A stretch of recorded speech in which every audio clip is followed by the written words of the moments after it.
Before the achievements, before the celebrations, there's the work. Early mornings, late nights. Every challenge faced, every extra effort made. Every victory starts with preparation. We value leadership, resilience, and innovation. No victory without work. Because success isn't given, it's earned. Welcome to Adrian College. Bulldog fans, remember to follow Adrian College TV on social media. For game highlights and campus events, you can catch it all on Instagram, Facebook, TikTok, and X at Adrian College TV.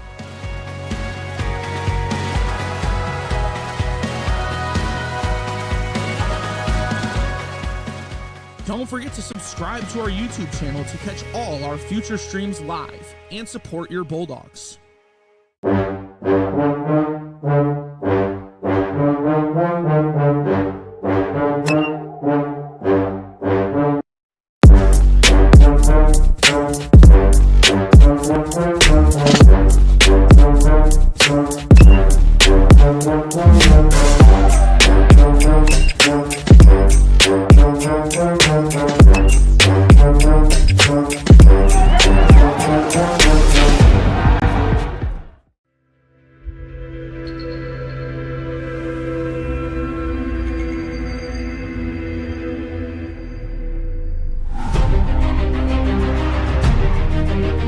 Continue to take pride and learn from Asa Mahan's leadership today.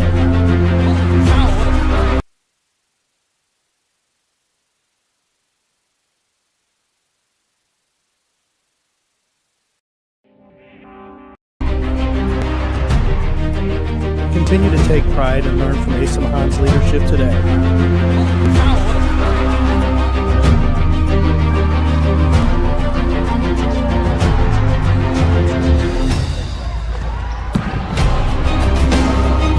161 years of commitment to harnessing the power of creativity, ingenuity, community, and academic excellence. I believe that if you get your degree here, the world is going to feel like it's shrinking.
The Adrian College Media Production House provides opportunities for students to learn and grow live on the airwaves, just like Matt Kibbe. I've gotten a chance to create a relationship with coaches and teams and learn more from people instead of trying to teach myself something. Got an opportunity to expand my knowledge of sports, hone in on my skills as a broadcaster, and learn about equipment in different ways. You get more of a connection with professors as well. Providing opportunities, growing leadership.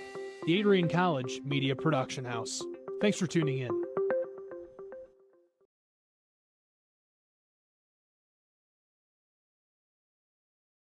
Adrian College is a pinpoint like no other. With our 77 undergraduate degrees, 47 majors, and 21 broad fields of study, Adrian has a one-of-a-kind, hands-on learning experience for everyone.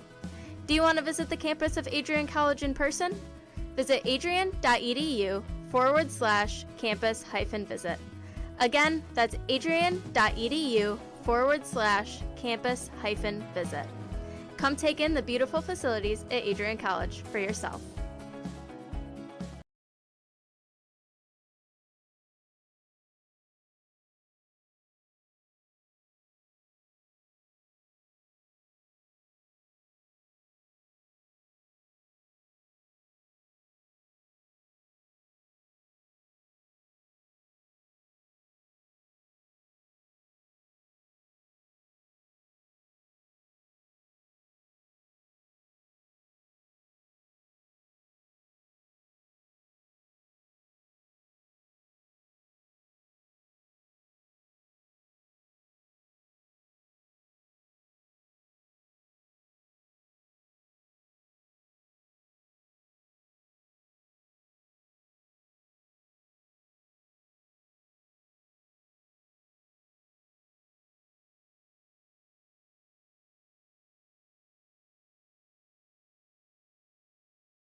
Down and out. Count move to 2 balls, 1 strike now.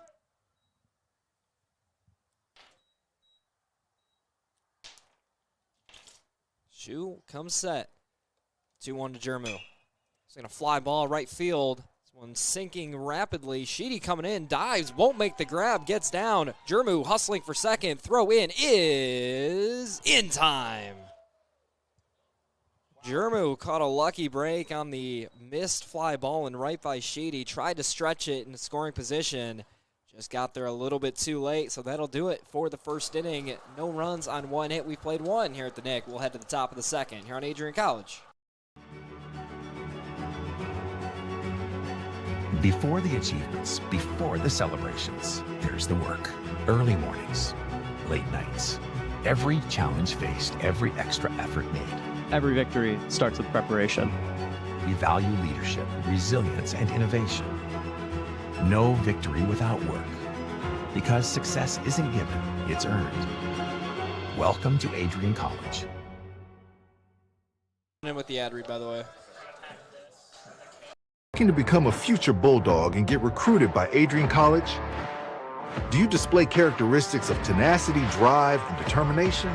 With over 50 teams on campus, there are plenty of opportunities to further both your athletic and academic career. For all recruiting inquiries, head to www.adrianbulldogs.com and click on the Recruit Me tab at the top right of your screen. Your future with the Bulldogs is closer than ever.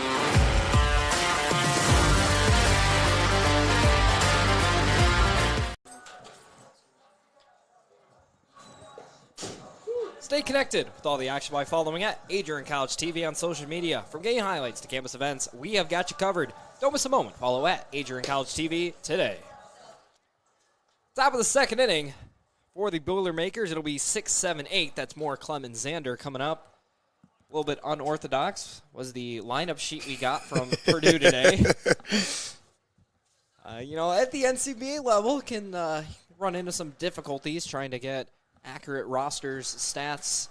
Usually the lineups are decent, but, well, they're the bottom 4 in this order. We have exactly 1 name for. So as far as we know, this is the shortstop Moore. We don't have a first name. No stats. But we got nothing. Regardless of the name, though, count his 1 ball, 1 strike as Hale goes back to work. He escaped trouble back in the first. Misses with a breaking ball upstairs. As we mentioned at the top, I'm not sure if it went over there. We had some technical difficulties, but it appears we're all good now as that one's fouled away and out of play. But Hale's had trouble just with the command. You see the pitch count running up, and at times it's either been a pitch nowhere near the strike zone or right down the middle. And as a pitcher, well, that's not where you want to be. So far he's done a pretty good job today. He's gotten 3 ground balls. He's yet to strike anyone out, and really only 1 piece of hard contact. That was the single off the bat of Shoe. Now may find himself in some trouble here. Count runs full, 3 balls, 2 strikes.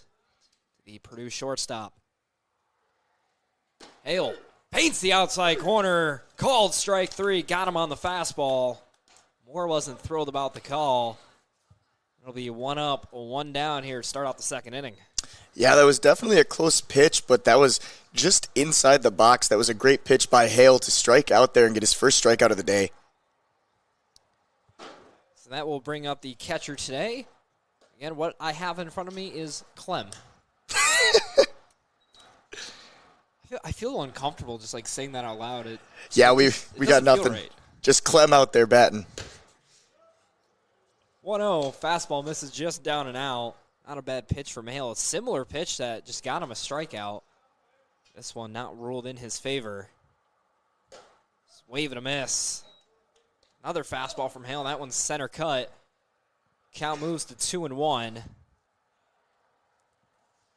Hale already back to work from the windup. Swing and a miss. Good changeup.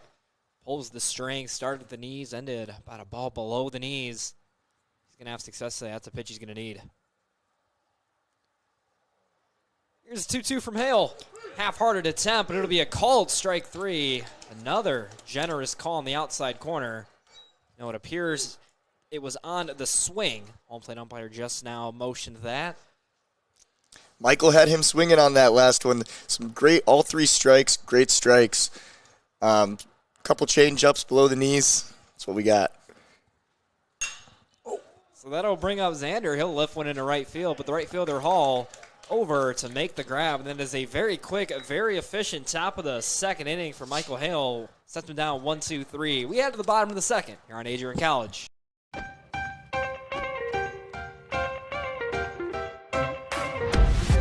I'm a special ed social worker. And I'm a third-year public affairs major. I'm an action filmmaker. Jevy is like a consolidated platform where I could have focused information in a couple swipes. You can be another small voice that adds to a beautiful space. That's what I'm here for.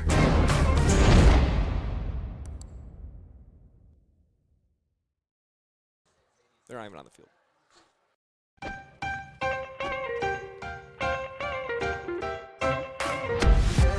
I'm a special ed social worker. And I'm a third-year public affairs major. I'm an action filmmaker.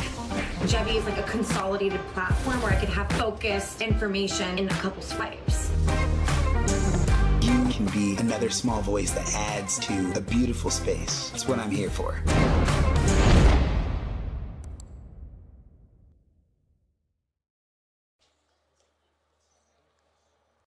Welcome to Adrian College, where we believe in educating both the heart and the mind. With over 100 innovative academic programs and 10 cutting-edge institutes, you'll find a path that's right for you. Join our vibrant community of over 50 athletic teams and discover why we're recognized as a U.S. News & World Report Most Innovative Institution. Adrian College, where passion meets purpose. Your future starts here.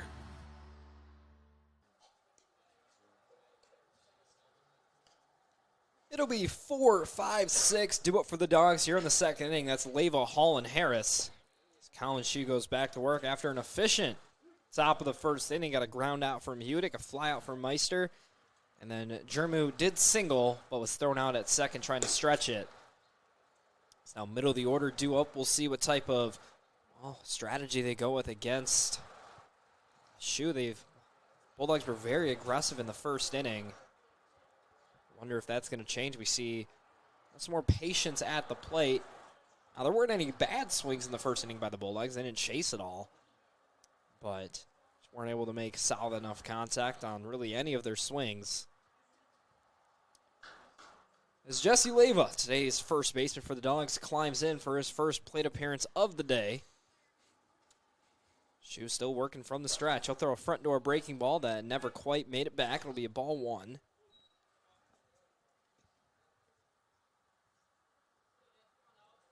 Center fielder Wegazin shades over towards right center. That's where Leyva hits it, but slices down the first base line.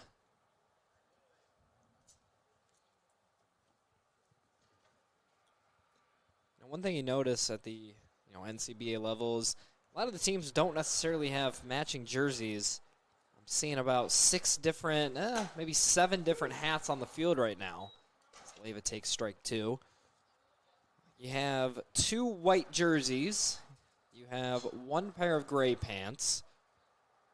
So definitely an interesting uniform combination from everyone on the diamond today. Leyva taps that one, fouled on the first base line. I'm sure why Adrian is so prideful of their team. They get a similar treatment to the NCAA team just in terms of the facility access to the uniform access. Quite rare that you see a team with fully matching uniforms able to play on the actual NCAA field. It's really a privilege for these guys, and I'm sure they appreciate it. It's the 1-2 to Leyva, skips in the dirt, down and away.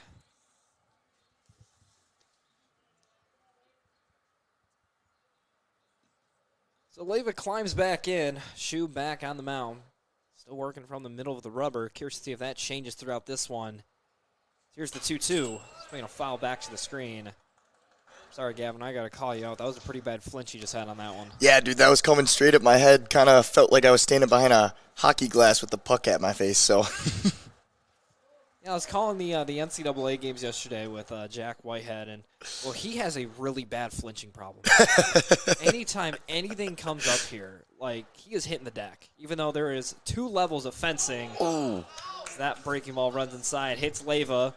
He'll take the jog down to first base. It got him in a pretty good spot. Maybe the rear end for him. Now I got him in the lower back. He's grabbing it right now.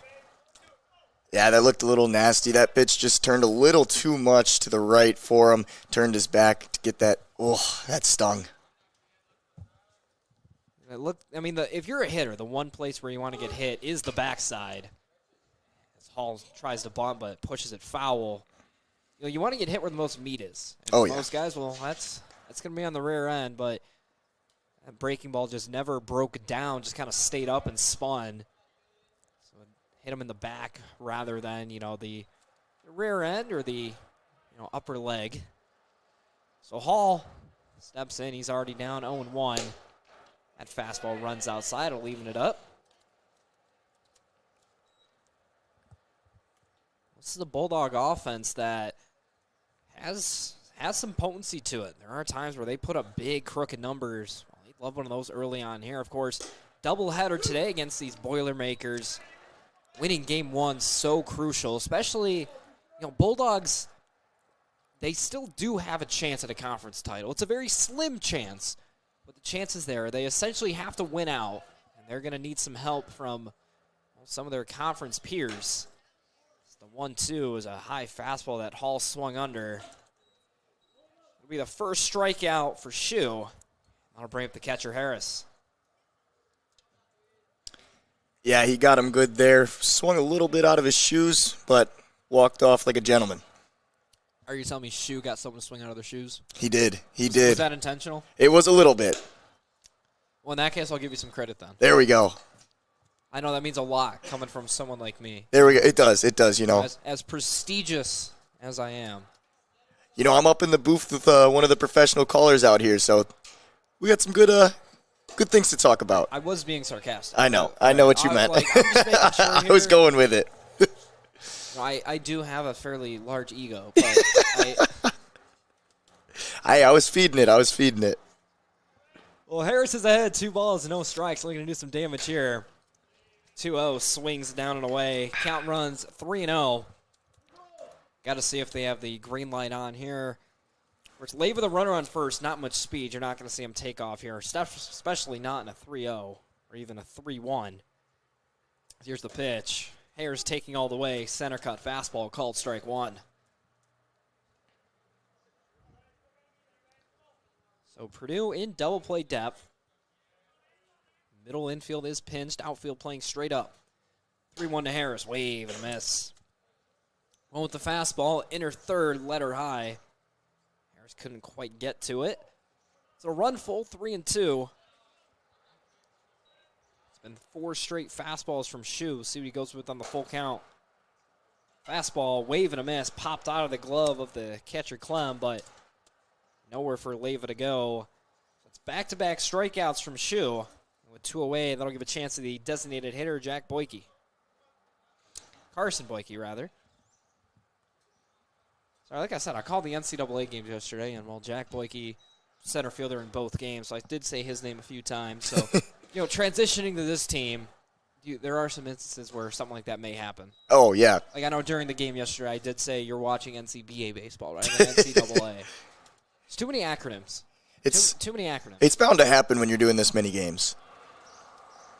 The left-handed hitter climbs in for the Bulldogs. He'll take the 1-0 in the dirt. Nice scoop by the catcher. Again, Leyva not a threat over there at first. It's going to take something deep into a gap or down the line to score him. Although watching this Purdue team, taking their IO, didn't appear that any of these outfielders have any big arms out there. Boyke will take the 2-0 on the outside corner. Well, that does have an advantage for the Bulldogs. They are a team that likes to run the bases and be aggressive. So when you have a team that doesn't have the greatest of arms, that just opens the door for the Bulldogs to wreak some havoc on the bases. Well, Shu didn't read his scouting report. He'll step off and check on Leyva. He comes set, ready for the 2-1. Here it is. Trying to go outside with the fastball once again. This one misses.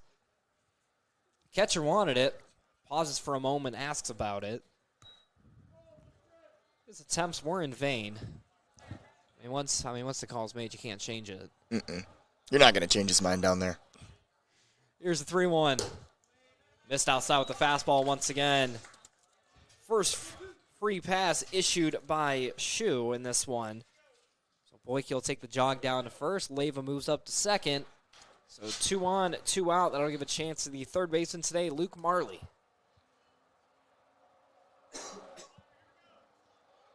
Marley, another right-handed hitter for the Bulldogs. First pitch to him. Breaking ball. Center cut. Called strike 1.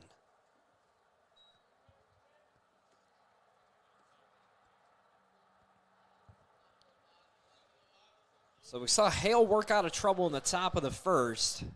Shu in a similar situation here. 2 on, 2 out. Trying to go back to the breaking ball. This one leaks just outside.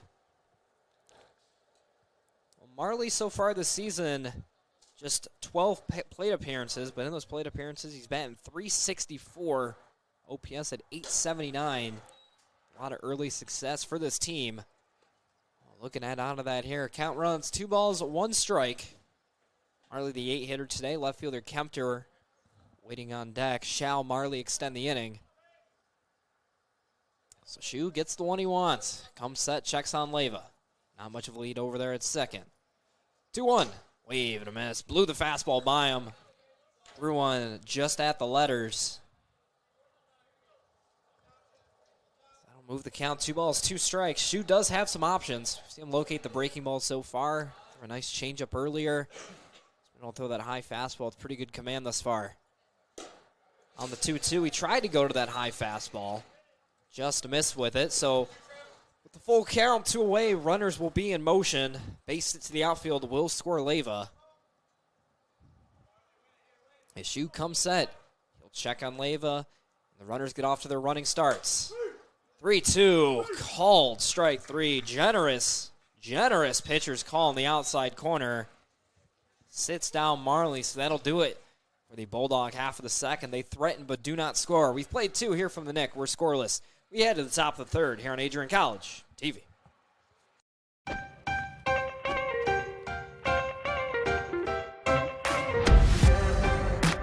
I'm a special ed social worker. And I'm a third-year public affairs major. I'm an action filmmaker. I'm a recent graduate from Michigan State University. I'm an underwater cinematographer.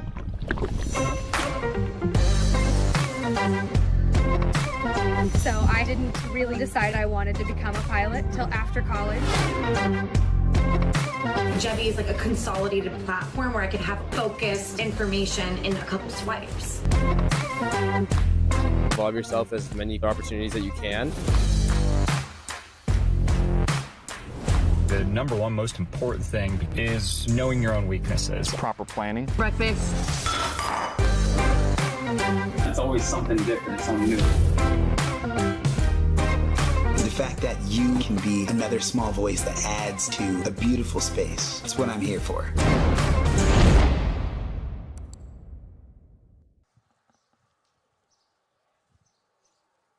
Welcome back. Top of the third inning being set to be played.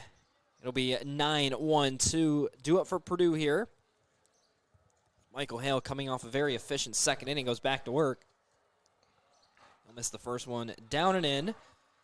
Get another player where I have Sheedy. Yeah, I have Sheedy as well. I also have him as number 7, and you can see he is wearing 17, I think, but that's taped over. I think it's 27, and he taped 27. over too. Okay. He'll swing through that one. Hale pulled the string once again on a 2-0. It's good to see that he has confidence in that pitch early on here, trying to keep these Boilermaker hitters off balance.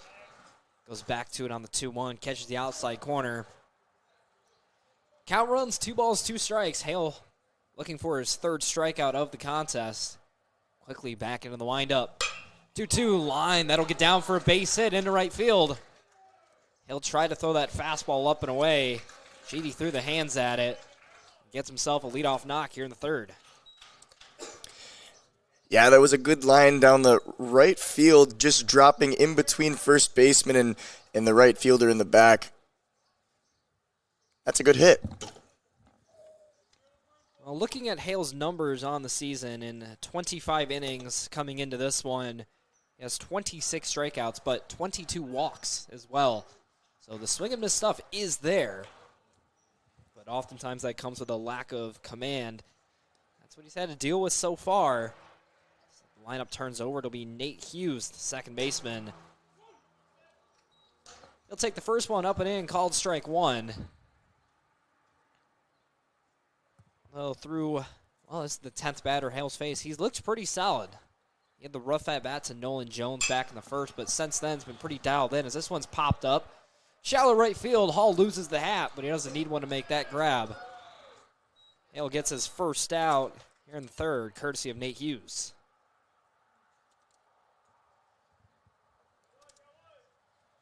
So that'll bring up the aforementioned Nolan Jones, third baseman today. Walked his first time up. Later stranded at third. First pitch to him. He's going to foul tip into the glove of Harris. Another first pitch strike for Hale. Hale's had a weird outing so far. If you look at that first inning, got three ground balls in the inning, really four. One of them, snuck through for a hit. And if you look at the second inning, it was strikeout, fly out. Then here in the third, got a weak contact that dropped in for a hit, then gets a weak contact in the air for an out. So spraying the ball all over the place are these Boilermakers. As Hale's ahead of Jones, 0-2. Pitch, fastball, called strike three. Outside corner, it's been wide open today. Hale takes advantage of it, gets his third strikeout of the contest. Yeah, it was a great pitch. Just went right by Jones there for an 0-3 strikeout. Anytime you get a strikeout on 3 pitches, well, you'll take that. Not the most efficient, but about as efficient as one can be. 0-0, Hale tried to go with the first pitch. Breaking ball left it up. Colin Shue has his second plate appearance of the day. Got her first hit of the game back in the first, but he lined one on the ground through the left side. Hale's slide step delivery. This one swung on, popped in the air, foul ground. Marley is over. He has room, and he'll put the squeeze on it. And that'll be out number 3 here in the third. It's no runs on 1 hit. The Boilermakers in the third. We head to the bottom half of the third. Adrian College is shaping the future of higher education and leading the way in innovation and excellence. Ranked first in most innovative schools and second in best value in undergraduate teaching in the Midwest by U.S. News and World Report, Adrian College is recognized for its commitment to innovation, quality education, and affordability. Offering 71 undergraduate programs, 13 graduate programs, and a 1-to-15 faculty-to-student ratio, our students receive personalized attention and a cutting-edge education. With state-of-the-art facilities, 10 academic institutes, and 50 competitive sports teams, Adrian fosters growth both inside and outside the classroom. From small class sizes to championship-level athletics, we provide the tools and experiences you need to succeed. Join a community that prioritizes your success. Start your journey with us, where your potential is realized. Discover Adrian College. Welcome to Adrian College, where we believe in educating both the heart and the mind. With over 100 innovative academic programs and 10 cutting-edge institutes, you'll find a path that's right for you. Join our vibrant community of over 50 athletic teams and discover why we're recognized as a U.S. News and World Report most innovative institution. Adrian College, where passion meets purpose. Your future starts here.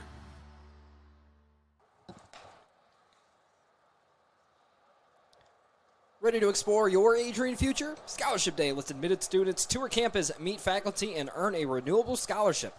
Register now at adrian.edu/admissions/visit-campus/scholarship-day.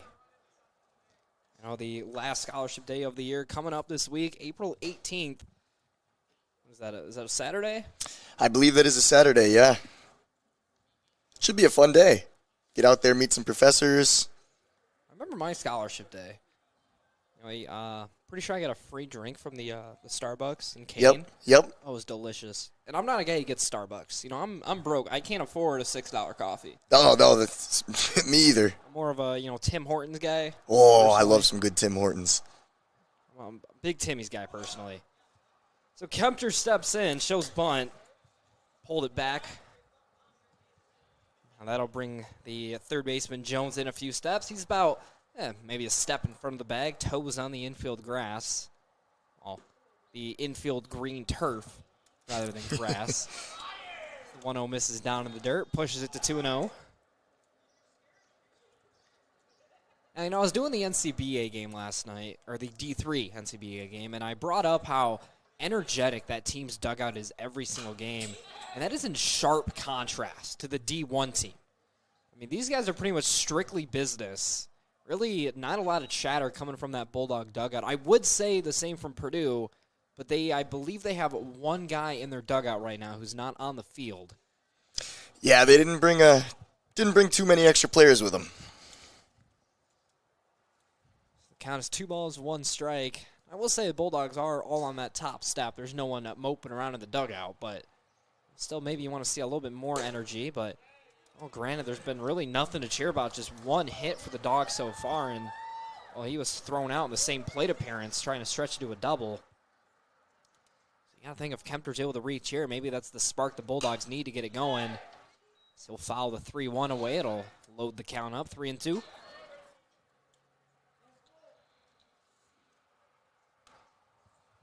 Kempter climbs back in. Third baseman Jones able to back up a couple steps now. Threat of the bunt removed. 3-2. Reaches out again and fouls it away. Give a lot of credit to Kempter here. He's been doing his homework for the last couple innings. He's seen numerous players get called on that pretty much exact same pitch, that fastball, about a ball to 2 balls off the plate that's getting called a strike. So credit Kempter for realizing that and knowing he has to foul that pitch away. We'll do the 3-2 once more. Loft into the air, shallow left center field. Left fielder over. He'll put the squeeze on it. 1 up, 1 down to start the Bulldog half of the third. Yeah, it was a great way to get under that ball by Kempter. Just number 24 for Purdue. He was able to get under there first for the fly ball out. Again, for the left fielder, I have Xander. Xander, yeah, that's why I'm looking down and I see 24 Xander. I was like, I'm not even gonna try. So Hudick steps in, his second plate appearance of the day. He'll take the first one downstairs. Hit one hard his first time up, but found a glove pretty much instantly. Jones made a nice short hop pick on it. Bulldogs would love to get Hudick's speed on base, team leader in stolen bases. So now he's ahead 2-0 after the breaking ball misses out. Bulldogs just had nothing to cheer for so far. It's been a quiet game, not a lot of offense. There's another one head on the ground to third. On the backhand is Jones, bobbles it, may still have a play, but no, he doesn't. Hudick will beat it out at first. It'll go as an error against Nolan Jones. However, the Bulldogs still get a base runner here with 1 away. Yeah, that was a great line ball right down to third. Thought he was going to be able to catch it and fly it down, but no. Brock was able to beat him down to first base. I think Jones may have misread it a bit. I think he thought it was hit as hard as the last one hit to him. So I don't know if he realized he had time to get around that ball and field it glove side as opposed to trying to go glove side. As that one squirts by the catcher, Hudick will easily be able to take second base. You know, that's a tough read for a third baseman to make. You know, they call it the hot corner for a reason. And, well, Hudick gave him a hot shot last time. Curious to see how that develops for Jones. We see him make the same mistake again, or if he's able to correct himself. But for now, it'll be Meister, handing the count 1-0. Bulldogs still looking for their first run. This one's going to get back up the middle for a base hit. Hudick rounding third. He'll try to come home. The throw from center will be cut off, and Hudick will score without a throw. Bulldogs strike first on a Carson Meister RBI knock. They lead at 1-0.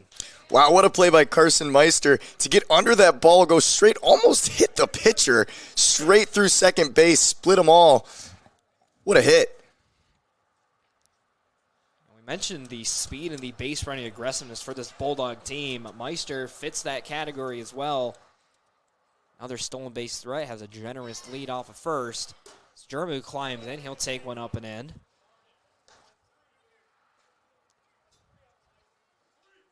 As Meister was taking his lead up for that last pitch, he was still putting on the sliding mitt. which makes me want to talk about how much I just despise sliding mitts. Really? I can't stand them. Why not? I just think they're dumb.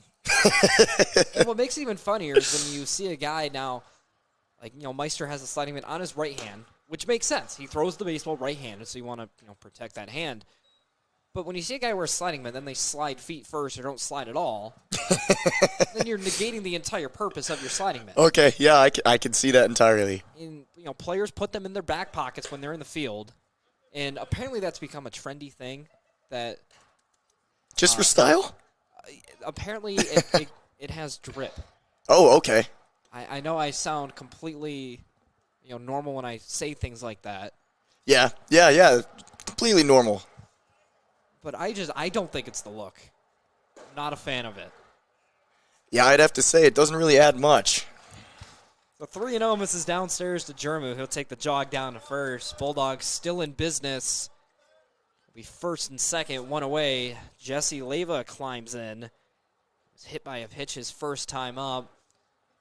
Later stranded at first after a strikeout to Hall, a strikeout to Harris, a walk from Boyke, and then a strikeout to Marley. This one's hit on the ground, left side, fielded by the shortstop. Only play will be to first. It's a bad throw. But the first baseman, White, able to pick it and apply the tag to Leyva. So if nothing else, it's a semi-productive out number 2 for the Bulldogs. They now have 2 men in scoring position. That'll bring up the right fielder, Tyler Hall. Yeah, whether he was able to get there or not, he knew that he had to get them both moving over one to get them both into scoring position.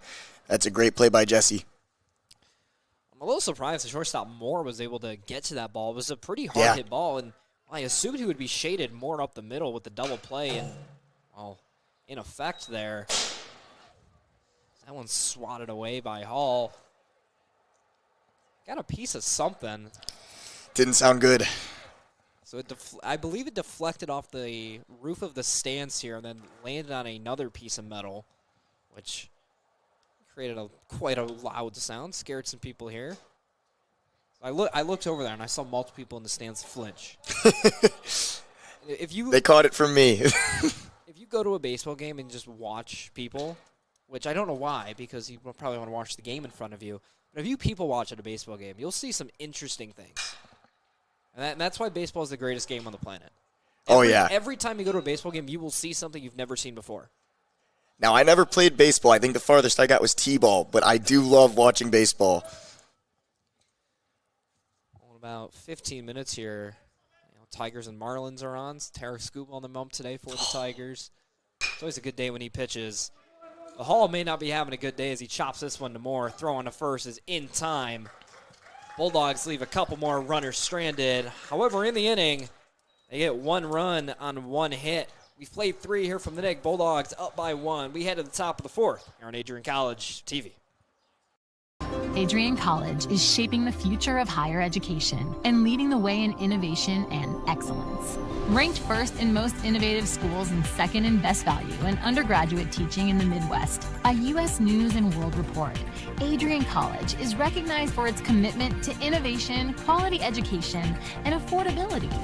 Offering 71 undergraduate programs, 13 graduate programs, and a 1-to-15 faculty-to-student ratio, our students receive personalized attention and a cutting-edge education. With state-of-the-art facilities, 10 academic institutes, and 50 competitive sports teams, Adrian fosters growth both inside and outside the classroom. From small class sizes to championship-level athletics, we provide the tools and experiences you need to succeed. Join a community that prioritizes your success. Start your journey with us, where your potential is realized. Discover Adrian College.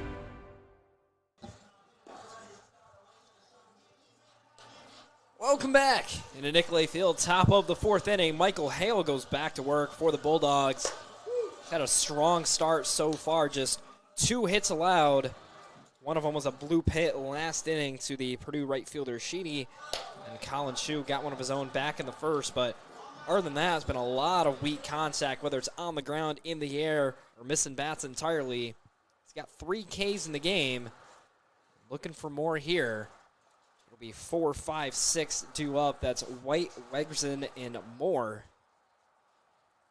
First of those 3, of course, being Connor White.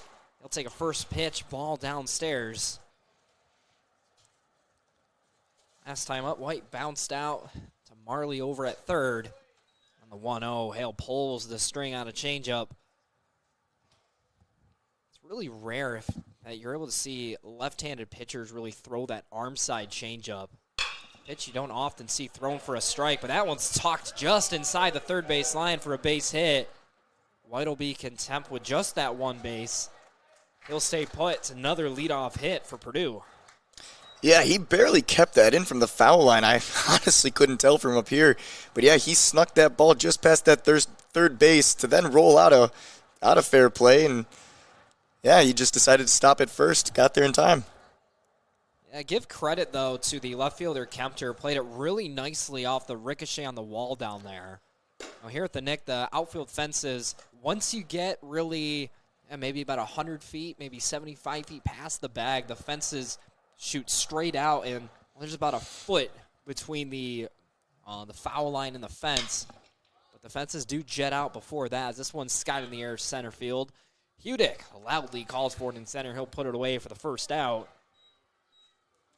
But it's a really interesting kind of like dynamic here at the Nick, because we have what's known as the Nick Layfield double. You know, the blooper over either the first or third baseman that lands just inside foul or fair territory, then bounces over the fence with the backspin for a ground rule double. You saw there was a couple of them yesterday. There was one in Game 1 of the NCBA D3 game yesterday. Then there was another one in the NCAA game yesterday. I believe it was Game 2. This one's skied down the third base line. It'll land just outside of said fence. This will be the shortstop Moore climbing in. Made a nice defensive play back in the bottom of the third inning. Looking to do something with the bat. He was a strikeout victim, the first for Hale. He led off the second. So White, not much of a base threat, standing over on first right now. As the 0-1, scout in the air, shallow center. Hudick calling for it, charging in. He makes the grab, and they're going to have White doubled up at first. He forgot how many outs there were, so it'll be a 8-3 double play to end the top of the fourth inning.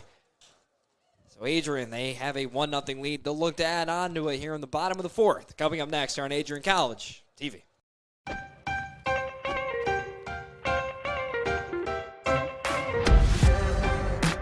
I'm a special ed social worker. And I'm a third-year public affairs major. I'm an action filmmaker. I'm a recent graduate from Michigan State University. I'm an underwater cinematographer.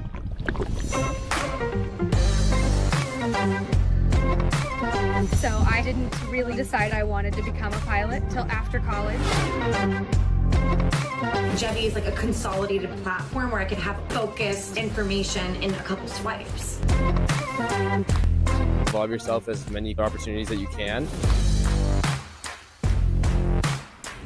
The number one most important thing is knowing your own weaknesses. Proper planning. Breakfast. It's always something different, something new. The fact that you can be another small voice that adds to a beautiful space. That's what I'm here for.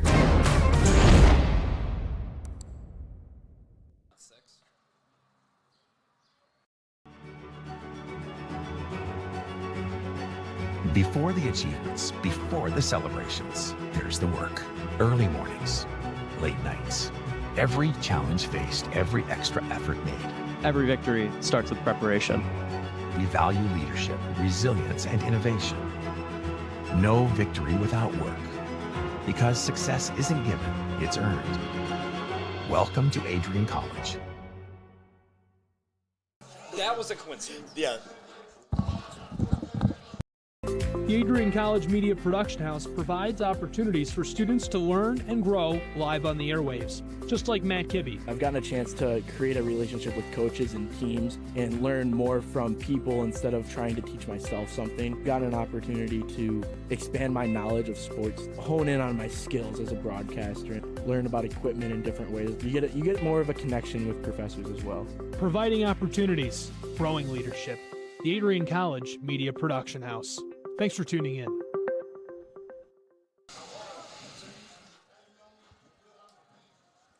Bottom of the fourth inning here from Nicolay Field. Bulldogs currently lead it by 1. Looking to add on to that. They'll have 5, 6, 7 due up this inning. That's Hall, Harris, and Boyke. Colin Shue goes back to work. He's been good so far. Just 2 hits allowed. Has also issued a pair of walks and a hit by pitch in this one. And, well, the only runner that scored reached on an error. That was Hudick. It'll be 6, 7, 8. I did miss the Tyler Hall out to end the last inning. Forgot to write that down in my book. I'm slacking today. I think these long days are catching up to me. How many games did you call yesterday? 4. 4, yeah. 3. 3. Yeah. But I was here for the 4th. You can get a break here and there on this one. So Harris is behind, 0-1. I just looked over our director, Tate Wise, today. Just smiled at me.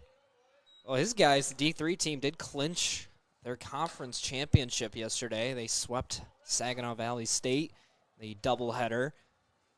And Tate, if I'm not mistaken, pretty sure he had the save in Game 2, had a clutch 2 RBI single in Game 1. So he had himself a day yesterday. We're sitting in the presence of Division III NCBA greatness right now. Harris is behind, 1 ball, 2 strikes. Bulldogs have not had a leadoff base runner since Leyva in the second. Harris looking to change that narrative. Count is even, 2 balls, 2 strikes. Has a big gap in the right center field. The center fielder, Wegren, is way over, but Harris going to keep this one on the ground, but it's going to squirt through the right side for a base knock. So speak it into existence, Bulldogs get themselves a leadoff base runner. Yeah, that was a good hit by Harris to get right through on White, I believe. Yeah, White decided to I'm not going for it. So he stepped back, allowed the second baseman to try to come in and get there, I believe. So we're going to have a courtesy runner for the catcher, Harris. Now's the fun part where I get to figure out who is coming in right now. I believe that is number 31, Connor Renau. I believe. From our angle, it is tough to tell. Boyke shows bunt, breaking ball in the dirt. He'll pull back. Yes, that is Connor Renau, the courtesy runner at first. Of course, it's a courtesy runner, not a pinch runner. So Harris still in the ball game, but fortunately for him as a catcher, he does have to run the bases. Flip over to first. They'll check on Renau. He's back easily. So Boyke ahead, 1-0. Wonder if you see him try to put a bunt down once again. The third baseman, Jones, is playing in. Boyke will put the bunt down third base side, but it'll roll foul. Even if that would have stayed fair, probably would have been a hit for Boyke. He was running pretty good down the line. Was a little surprised to see him moving that well. He was moving. I mean, he's a pretty big guy. He's got some girth to him. I'm sure he's been in the Mare-a-Lot a few times throughout the year. 1-1, runner goes. The throw from the catcher is spiked, barely made it 60 feet. Yeah, that was way off. So the pitch was a called strike. So it'll be 1-2. It's always so hard to, describe a play like that without being super negative. Yeah, I don't want to be rude. He's been doing good. He's having a good game back there. Again, all I have listed is Clem. I don't know if that's a nickname, if that's a last name. I don't know. I if have that's no clue. For Clemson, Clementine. Yeah, I was wondering the same thing with Xander, if that was just. I think Xander's got first name, or it's got to be first name. name. Xander's got to be a first name. And then we have Sheedy and Wright. Sheedy's either a last name or a nickname. I could not tell you. And we have what is presumed to be the Purdue rosters in front of us. And we have 4 players on our lineup card that have no affiliation with the names on that list. So we're doing the best we can with what we have. So Boyke, count, it's 2 balls, 2 strikes. Looking to double the lead for the Dogs here. Wave and a miss. Fastball in the outer third. Shue placed it well. Boyke swung through it. And Shue's 4th strikeout in this one. That'll give way for Luke Marley for his 2nd plate appearance. Runner in scoring position. Bulldogs have left a good amount of men stranded today. They left 2 on in the second, 2 on in the third. And we'll have a pickoff throw that was about, maybe about 20 feet wide of the second base bag. No fielder in the same area code as that bag. Just a miscommunication there. I think that's just a result of lack of team chemistry or practice with that play. Yeah. I know Coach Josh Knorr and his guys work on that pickoff play to second a good amount in their practices, and it shows in games. It's succeeded a few times for them. Even the ones that don't succeed, you can just tell that the players are usually on the same page on that play, but quite the opposite on that last one. The 0-1 to Marley. Swinging a ground ball left side. Jones misses it, but still has time to recover. Spikes it to first, but another pick by White at first is in time to get Marley. Runner stays put. And with 2 away, it'll be up to Ryan Kempter to get the job done. Yeah, it looks like Jones stumbled with the ball a little bit there. But, yeah, he was able to recover that and still get it to first way in time. He's had some trouble over there. He made a nice play on the first opportunity he had, but since then he's made an error and spiked a couple throws over to first. Interesting narrative developing there. Maybe the Bulldogs should start hitting it over there because, well, if the past instances are, true, well, it'd be advantageous for them to just find the weak link in the infield right now. Kempter takes the 1-0 up and out. So he finds himself in a good hitter's count. 2 balls, no strikes. Probably going to get the fastball here. I got to imagine they're aiming for the outer third. It's been wide open all game. Kempter crowding that plate, has the toes just about on the chalk of the batter's box. 2-0. Got him to chase. Went up with it, slightly above the letters. Looked to be over the plate. Count moves 2 balls, 1 strike. Kempter has a big hole through the right side if he's able to get around on one of these. Wave and a miss. Much better location on that one. It was pretty much bottom of the knees, maybe just below the knees, and on the outer third. Kempter and has himself in a 2-2 count. Shu looking for strikeout number 5. What would be the second of the inning. 2-2, just misses, I guess, inside. Now appears he motioned up. Well, your guess is as good as mine, partner. Yeah, I was not agreeing with that one. So the count runs full. Shu from the stretch, the pitch. Swinging a ground ball right side. It'll stay foul. On the pitch, though, the runner now was on the move. So I'm not sure I necessarily agree with that decision. I mean, getting to third base with 2 away, even if Kempter walks, doesn't really grant them much of an advantage outside of a pass ball or wild pitch. But if Renau thinks he can make it there easily, he might as well. He'll take off again. It'll be a mute point. Kempter swings through the fastball, and that'll do it for the 4th inning. Bulldogs, no runs on 1 hit. We've played 4 here from the Nick. We head to the top of the 5th here in Adrian College. Adrian College is shaping the future of higher education and leading the way in innovation and excellence. Ranked first in most innovative schools and second in best value in undergraduate teaching in the Midwest by U.S. News and World Report, Adrian College is recognized for its commitment to innovation, quality education, and affordability. Offering 71 undergraduate programs, 13 graduate programs, and a 1-to-15 faculty-to-student ratio, our students receive personalized attention and a cutting-edge education. With state-of-the-art facilities, 10 academic institutes, and 50 competitive sports teams, Adrian fosters growth both inside and outside the classroom. From small class sizes to championship-level athletics, we provide the tools and experiences you need to succeed. Join a community that prioritizes your success. Start your journey with us, where your potential is realized. Discover Adrian College.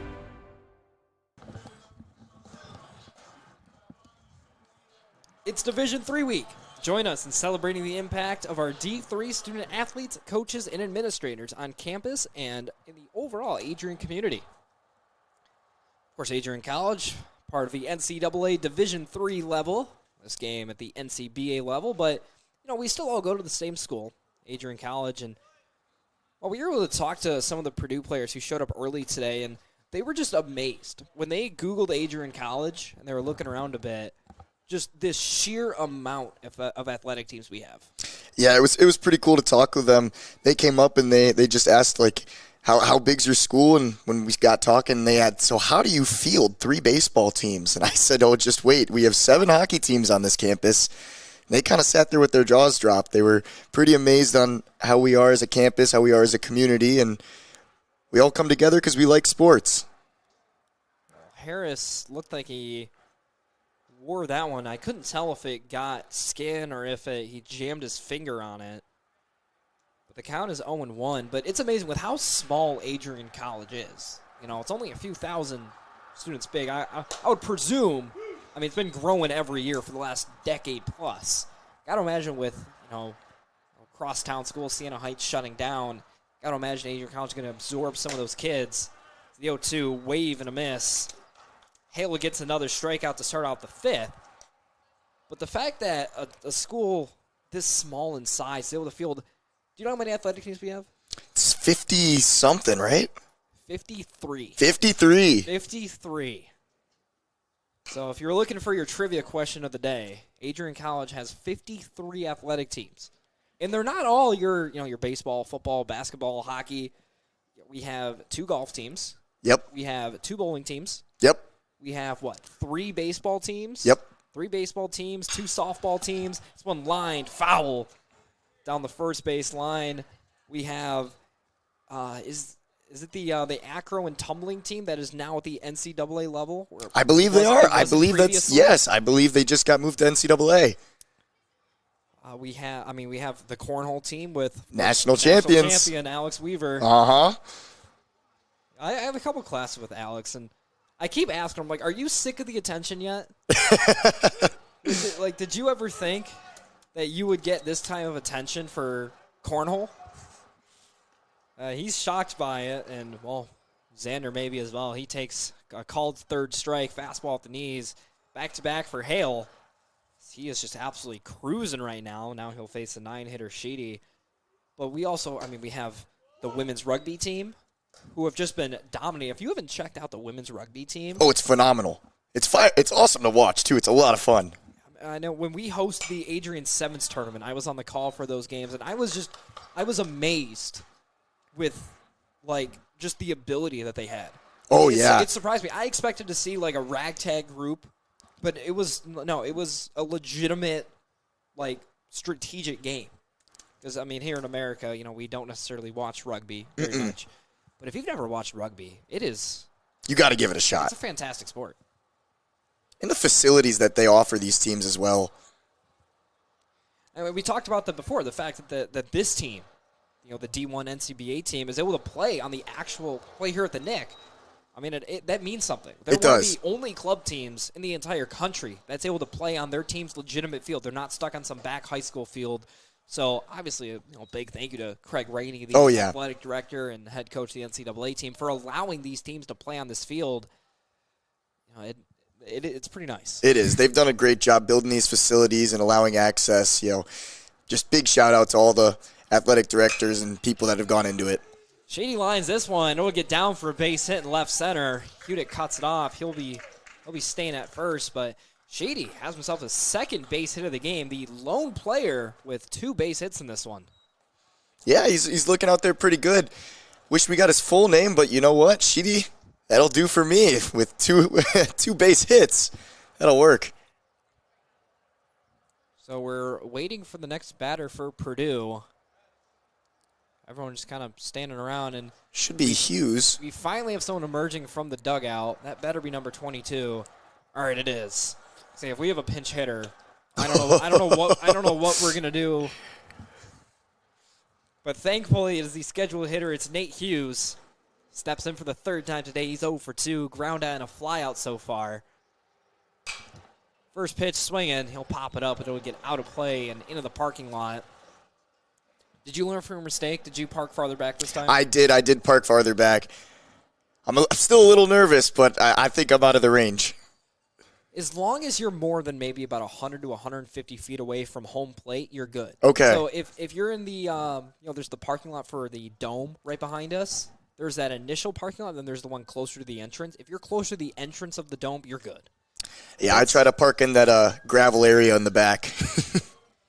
Well, yesterday there was the NCAA baseball game. It was a doubleheader between Adrian and Kalamazoo. Then you also had a tennis tournament going on, and there was an event going on in the Dome. So parking was just absurd. Oh gosh. So I was parked honestly about 3/4 of a mile away.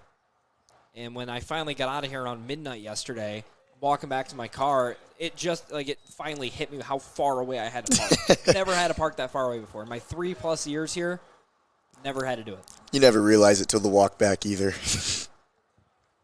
So Hale's ahead, 1-2. Pitch. Playing a fly ball, sinking rapidly in left field. It's going to get down for a base hit in front of Kempter. Runners will go station to station. So after 2 punch-outs from Hale, Purdue comes back with a pair of base knocks, and their business here, tying run at second base. Yeah, that was a great hit to get under it. Thought it was going to be a fly out for a minute, but that thing sank pretty fast. That was a great hit by Hughes. So off the end of the bat, he had good timing on it, but didn't square it up. And honestly, it was a good thing he didn't square it up. If he had, left fielder Kempter playing fairly deep would have had a beat on it. But since he got it off the end of the bat, he was able to loop it over the shortstop Jermu's head and in front of the left fielder Kempter. So that'll be Nolan Jones following away the first one. He's yet to put a ball in play. Walked in the first, struck out in the third. The pitch count for Hale starting to climb just a little bit. Not really in danger yet. But we are decently deep into the season now, so Hale should be pretty stretched out. He's currently at 60, his 67th of the game. So you got to imagine that he's got a pretty good shot at finishing the complete game here if he keeps going the way he has been. The 1-1 to Jones. Slider, top of the zone, misses. Count runs 2 balls, 1 strike. Jermu shaded well towards the second base bag, along with Meister. Almost double play depth with 2 strikes. Just trying to keep the runner Sheedy close at second. Don't want him to get that extra step on a ball hit to the outfield. This one's lofted in the air, but it'll drift foul down the first base line near the base of that aforementioned Dome. Have you called a game in the Dome yet? I have. I've done 2 lacrosse games in there. It's pretty cool. It's awesome. Yeah, it's awesome. Especially it's Michigan in early April. The weather, it's Michigan in early April. Oh, yeah. So the fact that you can be in a controlled environment, it is so nice. Yeah. Every time that I've gone in there, it's been a great game, and it's just easy to play call in there, too. Like, you can see everything that's going on. You get a little stand up there. It's nice. I haven't called a game in there since the fall. I did a soccer game. Okay. Which I know nothing about soccer. And actually, during that game, we had a ball leave the field of play, hit our stand, and disconnect our cables. Oh, gosh. The stream went off for about 2 minutes. And in those 2 minutes, they scored the game-winning goal. Oh, my. There's no. What are the odds? That's absurd. So, ACTV, we work with what we have. We do. We have a pretty large staff over here. It gets bigger every year. So we do have adequate people on most of our games, but sometimes things do go wrong. And it happens. Like the start of this game, we had some audio issues. Yeah. Well, I believe we got those figured out now. Thank you to our director, Tate Wise, Alex Herman, our operations coordinator today, Josiah Durrell, our streaming coordinator. Even had to stop by and deliver some new equipment just so you guys can listen to Gavin and I yap to each other as Michael Hale tries to escape this jam in the top of the 5th. The full count offering. Breaking ball misses up and away. That is the 3rd straight base runner allowed by Hale, all with 2 outs. So now Purdue has their best opportunity of the game. They're loaded with 2 away. It'll be the pitcher, Colin Shue, looking to give himself some run support. He's done his job so far on the mound, only 1 run through 4 innings thus far. And, that 1 run unearned at that. So looking to really be the Boilermakers today. Yeah. First pitch to him. Sweeney popped him up. Left center field. Kempter ranges over. He'll put it away. And once again, Michael Hale escapes some pressure. So we've played 4.5 here from the Nick. Bulldogs lead at 1-0. They're looking for some insurance. We'll see if they can do it in the bottom of the 5th. Coming up next right here on Adrian.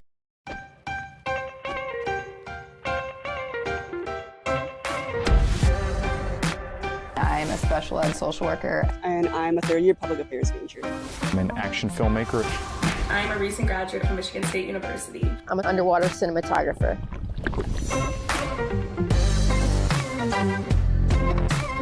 So I didn't really decide I wanted to become a pilot till after college. Jevy is like a consolidated platform where I could have focused information in a couple swipes. Involve yourself as many opportunities that you can. The number one most important thing is knowing your own weaknesses. Proper planning. Breakfast. It's always something different, something new. The fact that you can be another small voice that adds to a beautiful space. That's what I'm here for. He's up to pitch. Bulldog fans, remember to follow Adrian College TV on social media. For game highlights and campus events, you can catch it all on Instagram, Facebook, TikTok, and X at AdrianCollegeTV.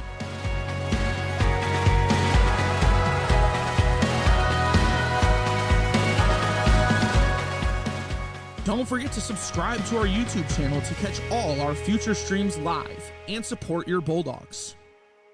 Bulldog fans, remember to follow Adrian College TV on social media.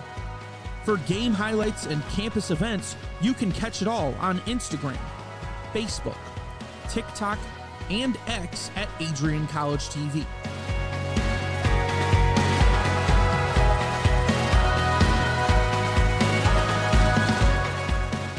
Don't forget to subscribe to our YouTube channel to catch all our future streams live and support your Bulldogs.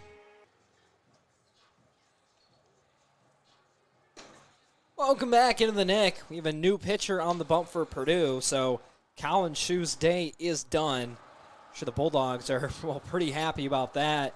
Just 3 hits against them, 1 run, and it was unearned at that.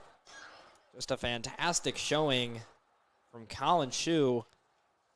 So it'll be, Sheedy on the bump for Purdue.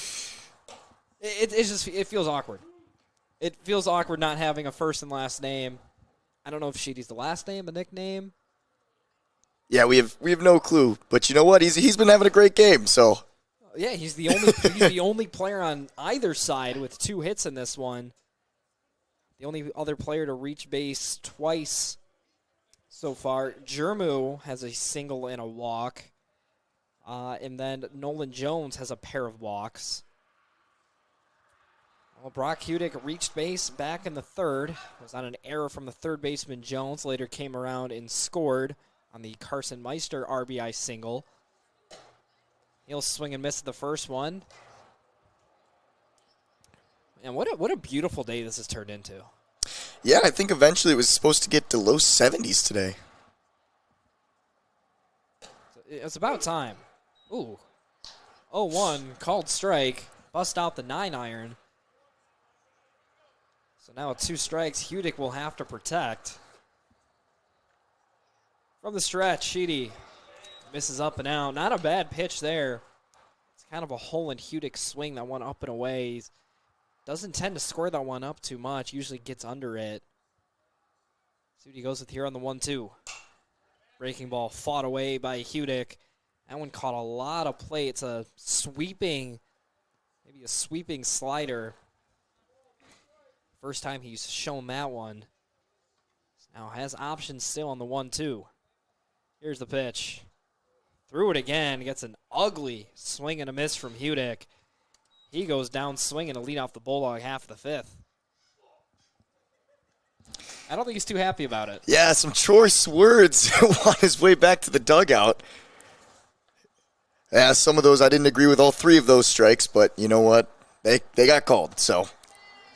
Well, I'm really hoping that the camera we have behind the plate does have a microphone, so that's how you're able to hear, the pop of the mitt. I would say the crack of the bat, but more of the dink of the bat. So I'm really hoping that camera didn't pick up Brock Hudick after that strikeout, because as it turns out, YouTube doesn't like it when you use adult language. No. Not on live streams either, so. So Meister climbs in. He's already ahead, 2 balls, no strikes. Has the lone RBI in this one. Lined one up the middle his last time up. Looking to do the same here. He'll take a strike. Outer third. Meister is such an interesting player for this Bulldog team. Joined the team spring season last year and kind of took over the starting second base job pretty instantly.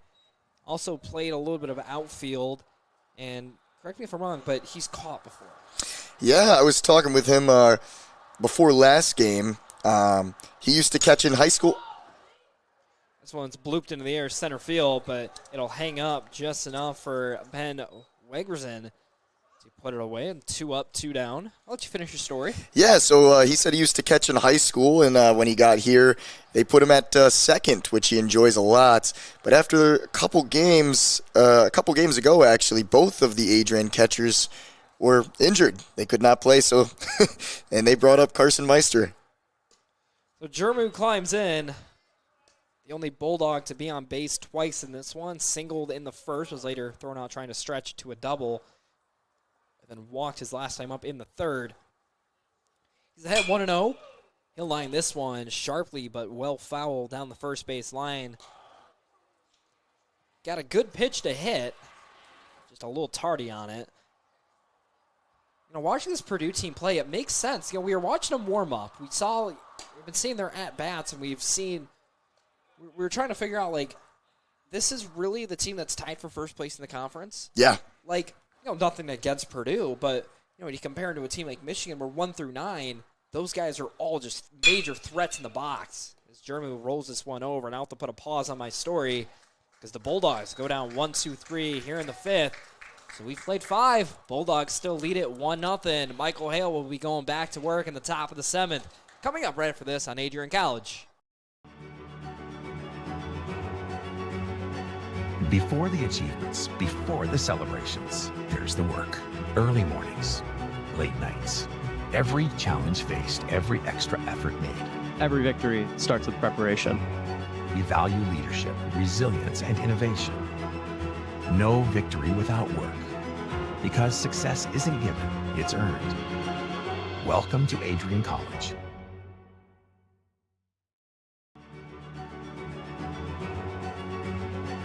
Before the achievements, before the celebrations, there's the work. Early mornings, late nights. Every challenge faced, every extra effort made. Every victory starts with preparation. We value leadership, resilience, and innovation. No victory without work. Because success isn't given, it's earned. Welcome to Adrian College.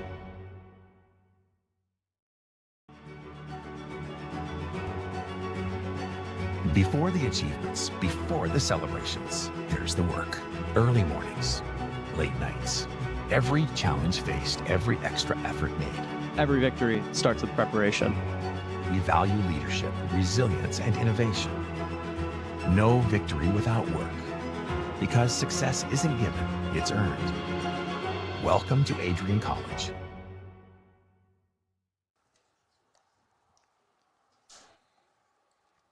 Well, as mentioned, Michael Hale goes back to work, top of the 6th inning. He's been sharp so far, 5 innings, 5 hits, no runs, 2 walks, 5 strikeouts. Pitch count at just 71 for him. So if he stays efficient here, he can maybe throw the complete game. As White lifts this one to left field. Kempter camps underneath it. He'll put it away. 1 pitch, 1 up, 1 down. Start out the 6th. Yeah, that was a pretty easy fly out to catch. Not much to talk about on this one. Well, I mean, that's the life of a commentator. Exactly. You have a game like this where it's been a pitcher's duel, but it's not been an all-out pitcher's duel. I keep referencing the NCAA games, and if you have no idea what I'm talking about, I apologize. But game 1, it was both aces for each team just dominating. Both guys had double-digit strikeouts. As this one's lined through the left side for a base hit. The Purdue bats starting to wake up a little bit. Ben Wegerson lined through the left side. They have a one-out base runner. But in that game, it was just strikeout after strikeout. One team would, get a one-out walk or something, then a double play. Yeah. Like it was neither team. They were having good at-bats, but just couldn't do anything. The stuff was just nasty from these pitchers. And then you go to this game to where, we've only had one run, but just about every inning we're having guys on base. Neither pitcher has been able to just sit in the windup and just pump strikes in. They were having to make competitive pitches and rely on their defense to make plays behind them. And you saw the one time where, Purdue couldn't rely on the defense. Hudick reached on the air, and then the next batter, he came around and scored on a hit. Bulldogs only have 3 hits, and one of them went for an RBI. So, it's a pitcher's duel with still offense happening. It's kind of a weird dynamic here today in Game 1. Of course, this is a doubleheader, 7-inning game. I don't know if we filled you in on that yet, but it's a 7-inning game. Game 2 will be happening probably about 20 to 30 minutes after the first. And those times are not exact, as we're not on a super rigid schedule for the NCBA team. Harris will try to backpick the runner. Makes it back easily. So Hale has 5 strikeouts in this one. He's ahead of Moore. 1 ball, 2 strikes. As a plethora of options. We've seen the changeup be very effective for him so far. I feel like that's what you got to go with here. Either get the swing and miss or maybe a rollover, get a double play out of it. Wegerson leads off the first. Hale threw the breaking ball. Caught a lot of plate. Fortunately, though, for him, Moore just gets a piece of it to stay alive. Feels like here in the 1-2, you either got to go something hard in or soft away. Really working east-west as opposed to north-south right now. So Hale in the motion, the 1-2. Swinging a ground ball left side. Backhanded by Jermu, sliding stop, but it popped out of his glove. It'll go for a base hit for Moore. Call it home team scorer bias, but even if Jermu gloves that baseball, I don't think he has a chance of getting more at first. He was running hard out of the box. He's got some pretty good legs on him. Yeah, he was moving pretty quick. That would have been a much closer call. So now 2 on, 1 away. Tying run at second base.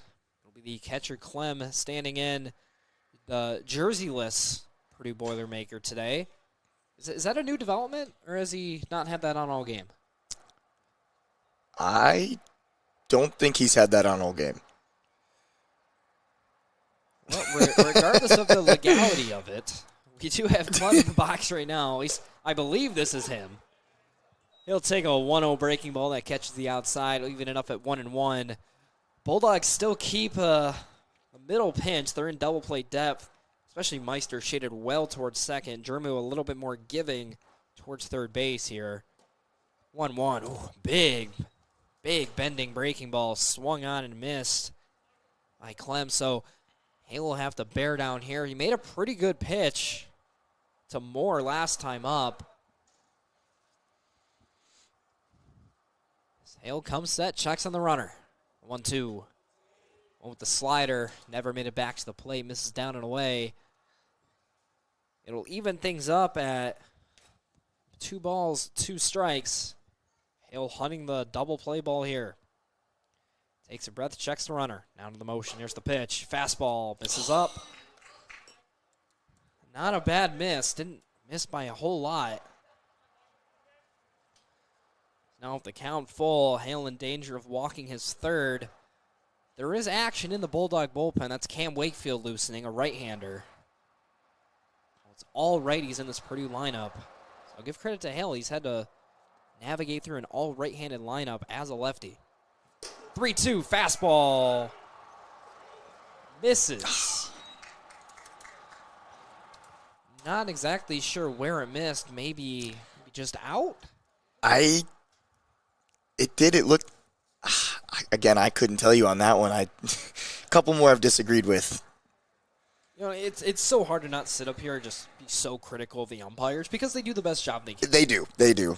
I mean, they're not out here trying to miss calls, but they're human. They're going to make mistakes. So it'd be too it's too easy for us to sit up here with headsets on and critique every single close Yep. pitch. And even at the major league level, I despise the box they put on the screen. Really? The strike zone box, I hate that thing. Because a pitch misses half an inch outside, and it's called a strike, and people just lose their minds on it. Yeah, Like, okay, I can get the- behind that. The plate is 17 inches. And if a pitch is 17.5 inches and he calls it a strike, like, you're talking about half an inch. You're telling me at 90 miles an hour your eye is able to determine that? 99% of the people who critique umpires wouldn't be able to do what they do. Oh, no. Oh, absolutely not. I'd be willing to bet that number is maybe 99.9999 repeating percent. Big swing and a miss there from the left fielder, Xander. He's 0 for 2 in this one. Fly out and a strikeout. Bulldogs keep the infield back. Middle's pinch for the double play. Corners even with the bags. This one's loft in the air, but foul down the right field line. So that'll push the count to no balls, 2 strikes. Be a big strikeout for Hale to get. Where Sheedy, waiting on deck, has 2 hits in this one for Purdue. Love to be able to face him with 2 away. The 0-2 to Hale. Slider up in the zone, lofted foul once again. Xander fighting here. Still in the hole, though. Hale has plenty of options he can go to. See what Harris comes up with. Hale from the stretch. Comes set the pitch. Breaking ball misses up and away. And we mentioned how efficient Hale was, but that last one, his 89th of the contest. So this will be his last inning on the mound. So we'll be seeing the Bulldog bullpen at least for the 7th, but potentially here in the 6th. The 1-2. Swinging a ground ball fielded by Hale. He'll come home for 1. Harris, the return throw to first is in time. They turn the double play. Michael Hale with another Houdini-like act. Pitches through some traffic and keeps the 0 up there for Purdue.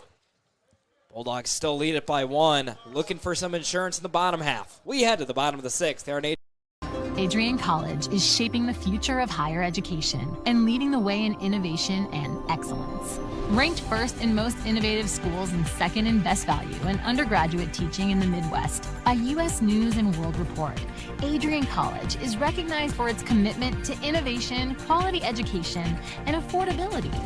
Offering 71 undergraduate programs, 13 graduate programs, and a 1-to-15 faculty-to-student ratio, our students receive personalized attention and a cutting-edge education. With state-of-the-art facilities, 10 academic institutes, and 50 competitive sports teams, Adrian fosters growth both inside and outside the classroom. From small class sizes to championship-level athletics, we provide the tools and experiences you need to succeed. Join a community that prioritizes your success.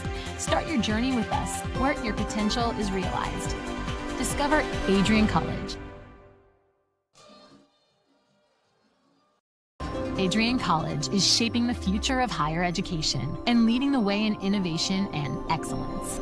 Ranked first in most innovative schools and second in best value in undergraduate teaching in the Midwest by U.S. News and World Report, Adrian College is recognized for its commitment to innovation, quality education, and affordability. Offering 71 undergraduate programs, 13 graduate programs, and a 1-to-15 faculty-to-student ratio, our students receive personalized attention and a cutting-edge education.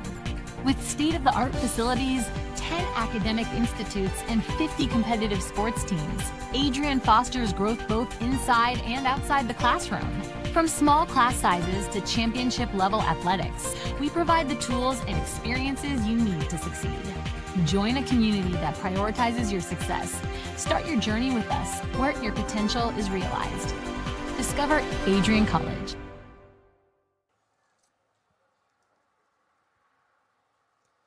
Just a reminder that all ACTV broadcasts are fully student-ran. Today's crew, of course, myself, Gavin to my right, Tate Wise, our director today, Alex Herman, our operations today. He was able to help us through some technical difficulties. Also, Josiah Durrell, our streaming coordinator, able to, sort this out along with Herm, to allow us to be able to talk to you throughout this one as Jesse Leyva reaches on an error by the shortstop. So the Bulldogs finally get themselves a leadoff base runner. Looks like they're going to stick with Leyva at first, not opting for a pinch runner. A bit of a surprising move. The Bulldogs have first base options that they can go to. Get some speed on the base, but they're going to have Hall bunt. Fouls it off himself. Hall's had a rough go of it at the plate. Struck out in the second. Grounded out softly back in the third. So Leyva leads off of first. Again, not much speed. You won't see him with a straight steal. Sheedy works from the stretch. Hall squares around again. This one misses down and in. He pulls back in time. Finally, you're getting a little bit of energy from the Bulldog dugout. We spoke on it earlier, but still just nothing happening in that dugout. Strictly business for the Bulldogs today as Hall does get it down to third base. Barehanded by Jones. Throw to first is in the dirt. Gets away from the catcher White. Leyva will take off for third. Hall rounded. He'll have to retreat to first, and he'll make it there.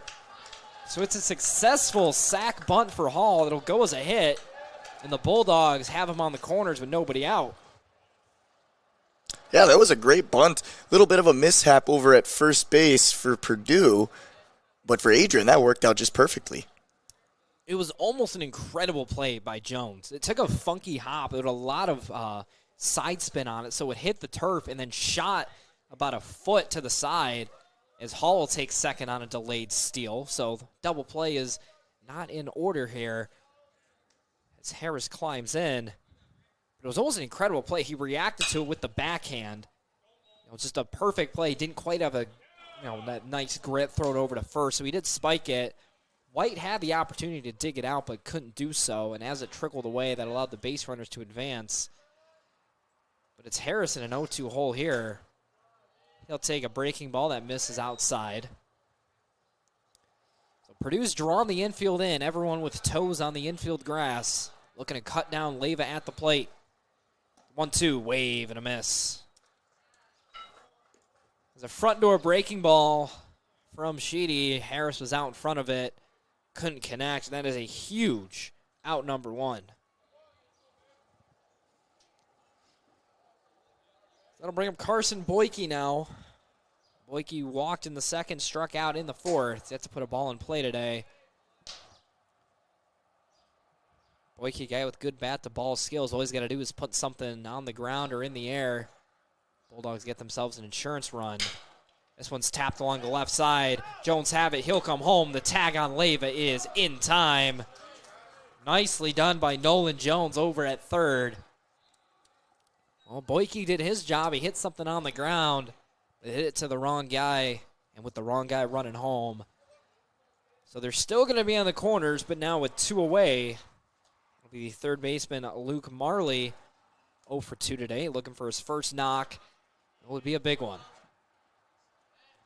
For the first pitch, check on Boyke, and Connor White just made a nice play to keep it from getting away. It pulled him well off the bag.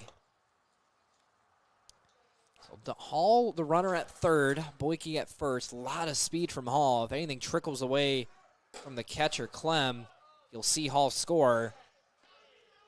So it'll be Boyke taking second. First pitch was a ball. So a base hit will, in all likelihood, will score 2. Well, these last few innings, you've seen the Purdue bats start to come alive. As Marley swings through the 1-0 fastball. So insurance runs, certainly, I don't want to say necessity, but would be pretty darn nice if you're Adrian here. 1-1. Another swing and a miss on the fastball. Credit this Purdue pitching staff today. Both Shu and Sheedy been keeping Bulldog hitters off balance. Well, you look up, only 3 hits still. Well, I'd say 4. That Tyler Hall one, that bunt hit, I would call that a hit. Yeah. Scoreboard here has us at 3 hits, but I'm going to make an executive decision here and say 4. So Marley awaits the 1-2. Here's the pitch. Fastball yanked outside. Sliding stop by the catcher. And it's a delayed steal by Hall. He's coming home, and he got the hand, and he's safe. Tyler Hall takes off for home as soon as Sheedy turns around, catches everyone napping, including us. Wow, like that was a great play. As soon as the pitcher turned, like he just went for that, and he got it down in time, just was able to slide his hand underneath the catcher to tag home plate. 2-2 runs inside. It hits Marley, well, thankfully for him, right on that elbow guard. So even with the run scoring, Bulldogs still will have 2 men on, 2 men out. It'll give a chance to Ryan Kempter now. He's had a rough go of it at the plate. 0 for 2, fly out and a strikeout. That can all change with one swing of the bat here. Anything to the outfield. Boyke likely to score on it. First pitch, fastball. Just misses off the plate away.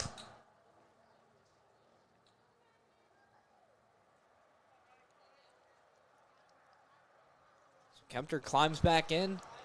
The 1-0. Fastball, called strike, inner third. One of the few times we've seen a Purdue pitcher really spot that pitch on the inside half. It's been away all game. Here in the late innings, trying to change up the looks a little bit. There's another one, blooped off the hands, over the head of the first baseman, White. Boyke rounding third. He'll head home. The third of the plate is offline. Boyke will score. Bulldogs get another insurance run. They now lead at 3-0. Yeah, he was able to get it just over the head of Jones, I believe, at first base. Wow, what a play. Was able to bring in the second base runner to home and bring in that first base runner to third. Wow, that was a great play. Well, it's a line drive in the books. Kempter got just completely jammed. Yeah, Kempter got completely jammed on a breaking ball in. It was well in off the plate, hit it off the handle, but able to just muscle it over the head of the first baseman, White. Drops it into right. It was a strong throw from the right fielder. Just a little bit offline, so Boyke was able to score.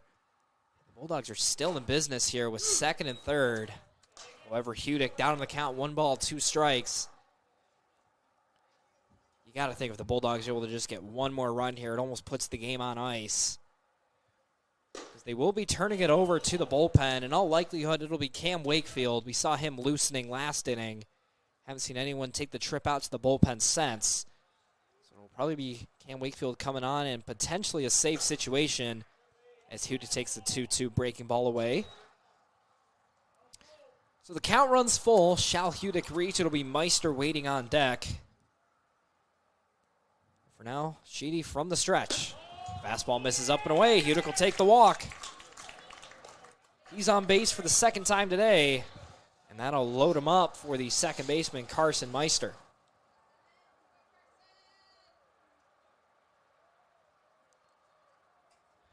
Meister had the RBI single back in the third, which for a while was the only run in the game until the bottom half of the sixth here.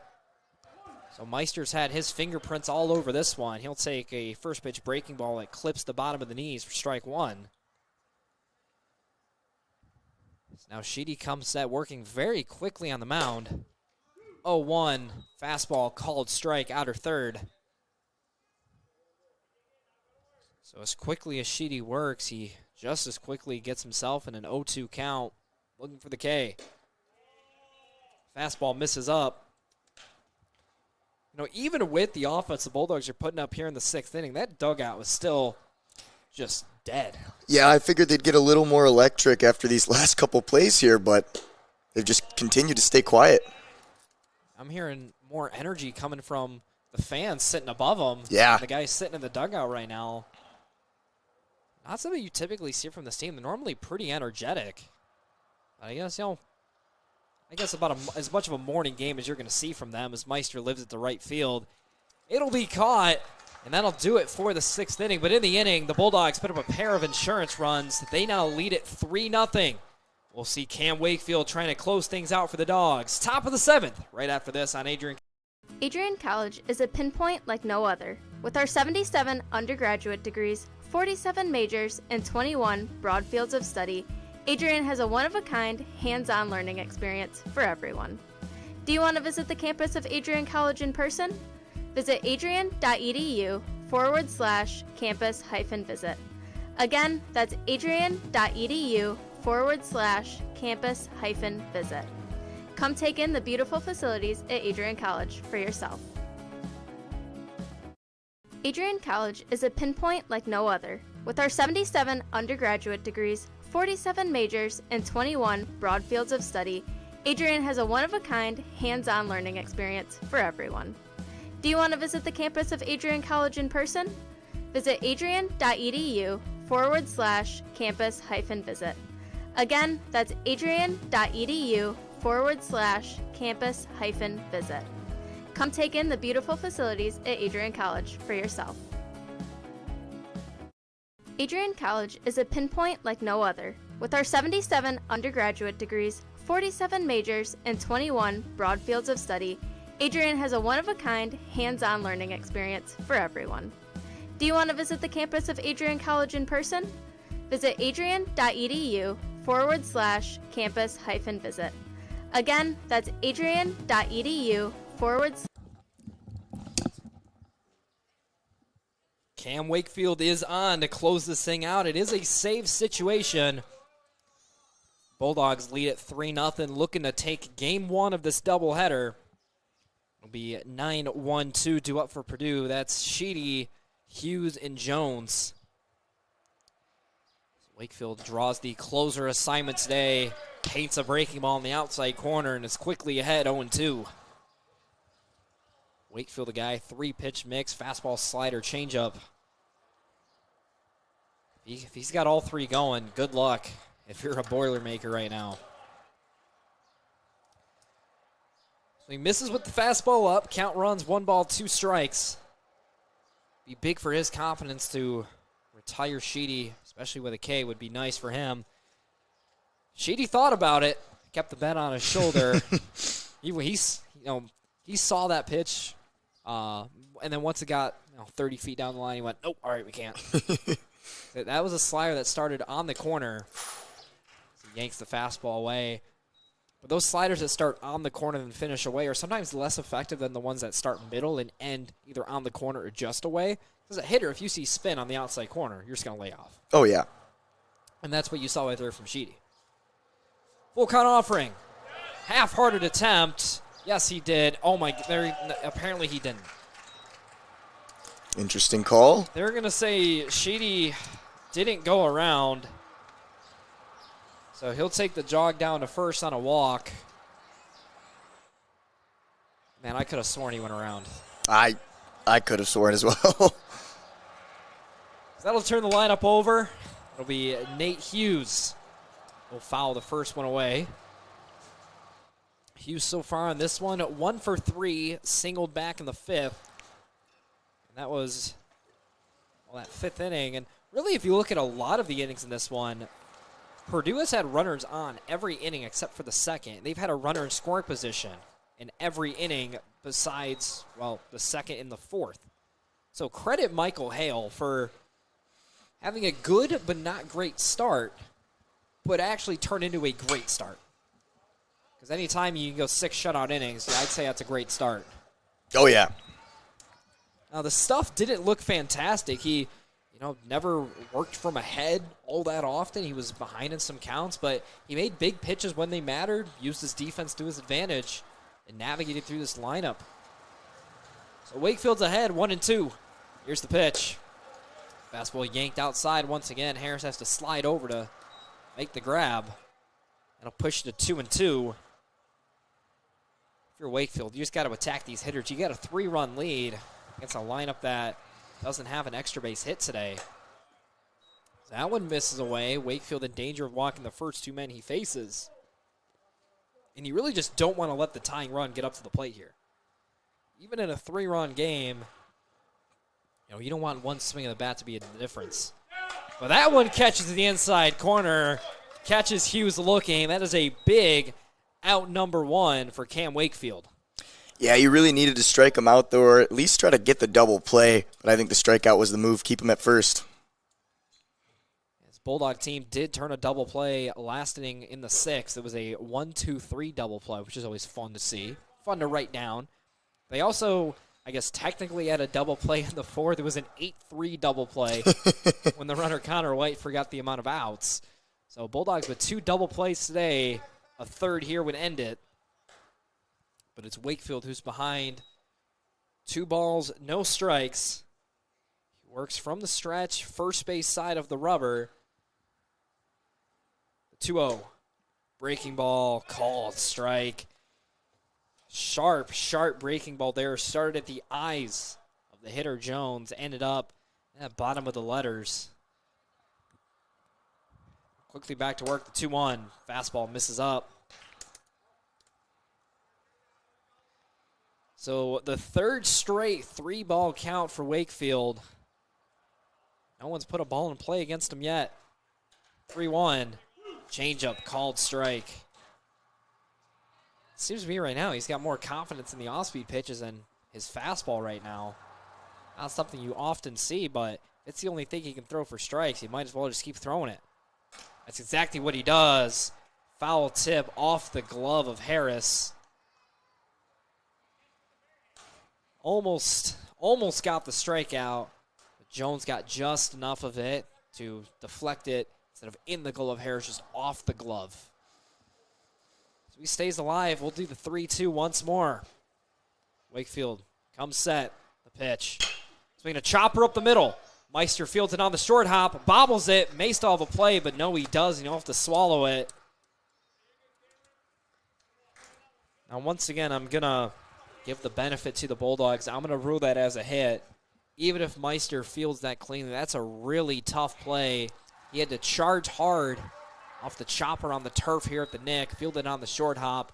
It rolled up his glove a bit, and by the time he got a handle on it, didn't have any play.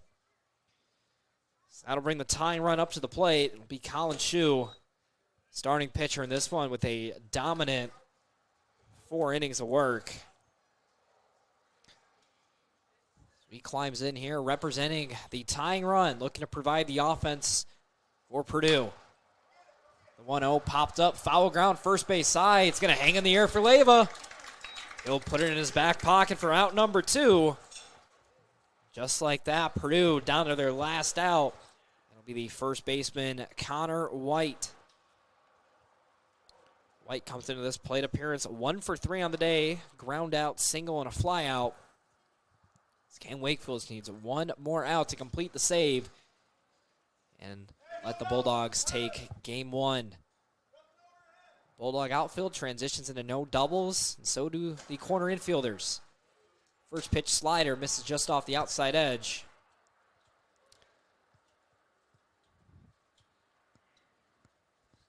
Wakefield still forced to work from the stretch. He comes set, checks the runner. 1-0. Fastball misses up. Last time up, Connor White just missed. He got a very hittable fastball and hit it out to Kempter and left, and he just missed it. If he would have squared it up a little bit more, potentially could have been extra bases.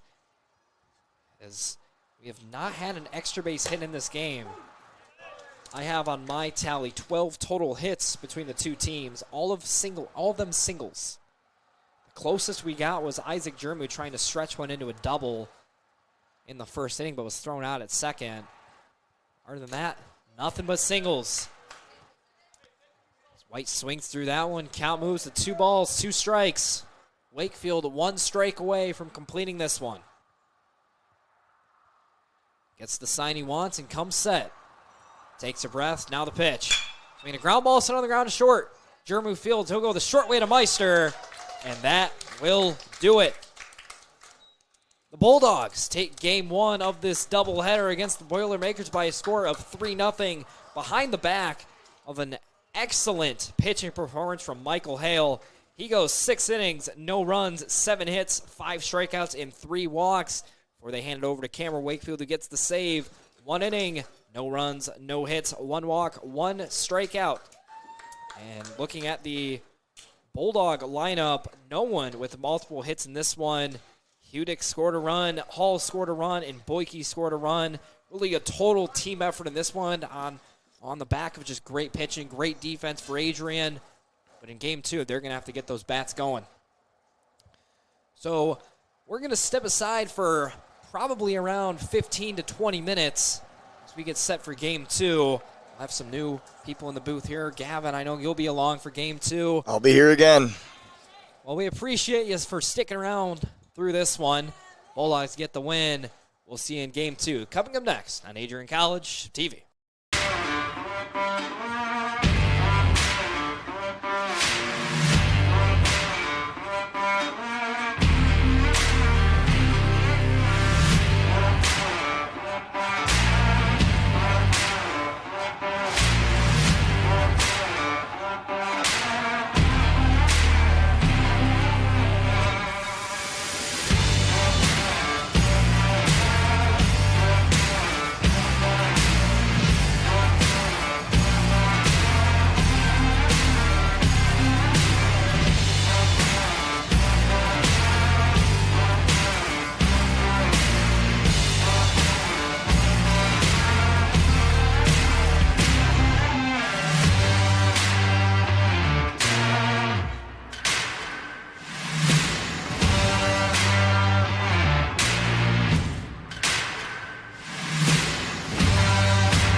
if I can't say Slim Sheedy.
Hello and welcome back to Baseball at the Nick. Today we have Adrian College versus Purdue in the NCBA doubleheader. Earlier today, Adrian took the victory with a 3-0 7-inning win. Now up back, we have number 22 Hughes up at bat with 0-2 on the count. Let's see, up at pitcher we have Connor Renaud. Ball up top. Yeah, Connor Renaud kind of challenging the leadoff batter, Nate Hughes, going with fastballs, brushing them by him. Gets the strikeout there on Hughes. Coming up next, we have number 20, Jones. Now, we don't know much about this team. The roster that they gave us really only had these last names. We're trying to get some more roster names for you. Yeah, Nolan Jones didn't have a great day in the first game. He did walk twice. He struck out looking once. He had one hit, so he goes 1 for 2. 1 for 2 on his line with 2 walks in game 1. I guess that's not bad. Batting 500, we can always take that. That's pretty good. Now we got a 1-1 count. Here's the pitch. Foul ball right towards us. Leading that to 1-2 on the count. 1 out. Connor Renaud efficient in getting ahead of these hitters here. Ball top right. But he's getting both guys. He got both guys to 2 strikes really quickly. Showing off some dominance there. Getting ahead, being efficient. Good stuff from him. Here we go. We got a ground ball out left. Here in time. It is, and that is out. That was a good throw. I thought that was a lot closer than I thought it was going to be. Nolan Jones, he was moving down that line. Luke Marley made a good play to range over to his left and make that throw. Good play from Luke Marley. Yeah, that was a great play. Now 2 outs. We have pitched last game, number 18, Shu. He pitched pretty well. I think he got 4 innings before being swapped out. And that's a strike right down the middle. Good pitch there. Again, Connor Renaud with a first pitch strike. Good stuff from him. Go ball just underneath. Hit the floor first. I'm liking Connor's pink glove that he's using. Yeah, he's one of those guys that likes the style a little bit. Fully swinging out of his shoes there. We got 1-2 on the count. Again, blowing fastballs by him. Good stuff from Connor. Here we go. Another ball just underneath on the bottom right. Bringing it to 2-2 on the counts. Not a bad one, too. You throwing off speed there to keep him guessing. Change eye levels, that's what they tell you as a pitcher. And he got him with a 2-3 strikeout. That'll do it for us here in the top of the first. Welcome to Adrian College, where we believe in educating both the heart and the mind. With over 100 innovative academic programs and 10 cutting-edge institutes, you'll find a path that's right for you. Join our vibrant community of over 50 athletic teams and discover why we're recognized as a U.S. News & World Report Most Innovative Institution. Adrian College, where passion meets purpose. Your future starts here. Welcome to Adrian College, where we believe in educating both the heart and the... Baseball at the Nick. We're going to go through our starting lineup for our Adrian Bulldogs. First hitter number 1, we have Brock Hudick, being followed by Carson Meister. Our third hitter up is Isaac Jermu. Our fourth, we have Tyler Hall, followed by Carson Boyke. Our catcher, Damon Harris, at the 6th slot. 7, we have Colton Hicks. Our hitter, number 8, we have Luke Marley. And filing off the batting order, we have Ryan Kemper. Yeah, kept a lot of things the same from the first game. What I'm really excited about is the name Colton Hicks being written down in my scorebook. He's been out for a little while. I think he dislocated. No, he didn't dislocate. He was heavily injured, running around second base. He was on crutches for a while not too long ago. It's good to see him back in the lineup, especially in his senior year. You don't want your career at Adrian College to end like that. So I'm super excited that Colton Hicks is back in the lineup. He's DHing today. A couple of things that they changed in between game 1 and 2.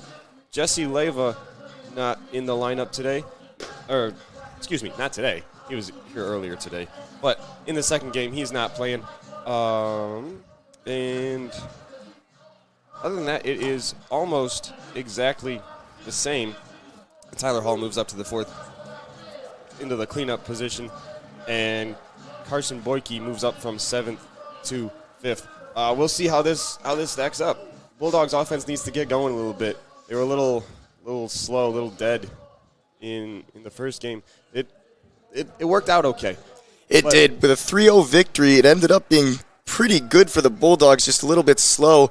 Carson Meister starting off with a 1 RBI in his first up at bat, and so we'll see now what Brock Hudick can do.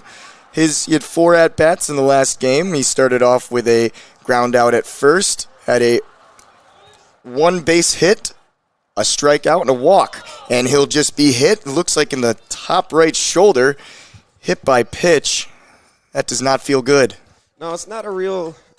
Remy was talking about it earlier. It's not a real padded spot on the body right there. Doesn't feel real good. That one tends to sting, but it's a good job of Brock not to rub it. That's what they tell you. Like, if you get hit by a pitch, don't rub it. Really? Just run to first. Well, hopefully he'll get something done after that. Sitting at first. Here we go. Now up Carson Meister with a bunt. Missed on that one, just high. I'm getting some sideways glances here in the booth of why don't you rub it when you get hit? Well, you show more toughness if you get hit. If you don't try to. Carson Meister with another bunt at bat. Got a little bit of that one, leading to a 1-1 count here. Carson had a 1 RBI last game with it straight down, almost hit the pitcher. So we'll see what he can do here again. Here's the pitch. Another bunt. This one will foul out again. I know it's easier said than done, but you got to get that one down. Really looking to move up Brock Hudick. Now he's got himself in a hole, 1-2. Probably going to be swinging away here. Carson Meister he's got a good swing on him. He does. See what he can do. He does. See, last game he had 1 hit and 3. Whoop. Got a ball there. Yep, good block by the catcher there. I point that out because it keeps Brock Hudick from moving anywhere. With a guy of Brock's speed, you really don't want the ball to run to the backstop. Oh, chipped by Carson Meister. He'll keep in there, keep on fighting, staying at 2-2 count. Yeah, real good battle there from Carson Meister. Goes with I believe that was a fastball up. Fouled it back, and he was on time with it. He fouled it straight back. So here we go. We got a battle again. Here we go. Just foul ball. Carson again just staying in there fighting. We have our pitcher for Purdue is Xander. He is one of the 4 names that was actually added to the roster when we first got it, when we got here. Those 4 names are Moore, Clem, Sheedy, and Xander. So we don't got much information on them, but we'll try and keep you updated as we find out stuff. So here's the pitch. Strike out, going for second, and he gets there at second. Carson with a strikeout, but allows him to steal second. Yeah, Carson Meister there, I don't know, that was one I think he should have swung at. Yeah, I'd have to agree on that one. Can't leave it up to the umpire when you have 2 strikes on him. But nonetheless, Bulldogs have 1 out, and they got to do something with it now. Ball 1, given to Isaac Jermu, number 28, third at bat. Let's see, Isaac in the earlier games had a base hit to first, decided to run to second, almost made it, but got out at second. During his next one, he had a 4-0 walk and a fly out, or ground ball, out at first for his third hit. Yeah, he's putting the ball in play. Got to keep doing it. That one's right at our heads. Didn't flinch that time, as Remy taught me in the last game. I was flinching a little bit. Attaboy. I moved a little bit. I need to confess it. I'm sorry. I got scared. It's okay, B2 of the last one. All right, we have a 1-2 count, 1 out. Here, Isaac Jermu. Checking second. He'll pitch. Dimed out to the right, and that'll be a foul ball aimed straight at the Sweeby Dome. Stay 1-2. Yeah, pretty good swing right there. He barreled it up. He was just late. Some guys would say, fair, it's gone. Field is the other way. Just got to be a little more on time. Here's strike. And that will strike out Isaac Jermu with a 1-3 count. Next up, we have number 21, Tyler Hall, left-handed batter. He's wearing number 19. That'll be strike 1. Little bit high, but I can see where he's coming from on that one. Yeah, Tyler Hall kind of need him to come through in a big way here. We got a man in scoring position who can run. That'll be strike 2. That one was straight down the middle. Need to put together a really good at bat here from Tyler. Last 2 guys have gone down looking. That's really not productive. Need to put the ball in play hard some here. See if we can score a run. See if the Bulldogs can score a run. And he will strike out on that one. That'll do it for us in the first. We have a 0-0 game here. We had 3 strikeouts for Adrian College, 1 hit by pitch. Ready to elevate your game? At Adrian College, our athletes strive for excellence on and off the field. Get involved in over 50 student clubs and organizations where your passions meet purpose. With innovative programs and personalized learning, our academics are designed to ignite your future. Experience vibrant student life, where community and connection shape your college journey. Adrian College, where you belong. Apply today and become part of the Bulldog family.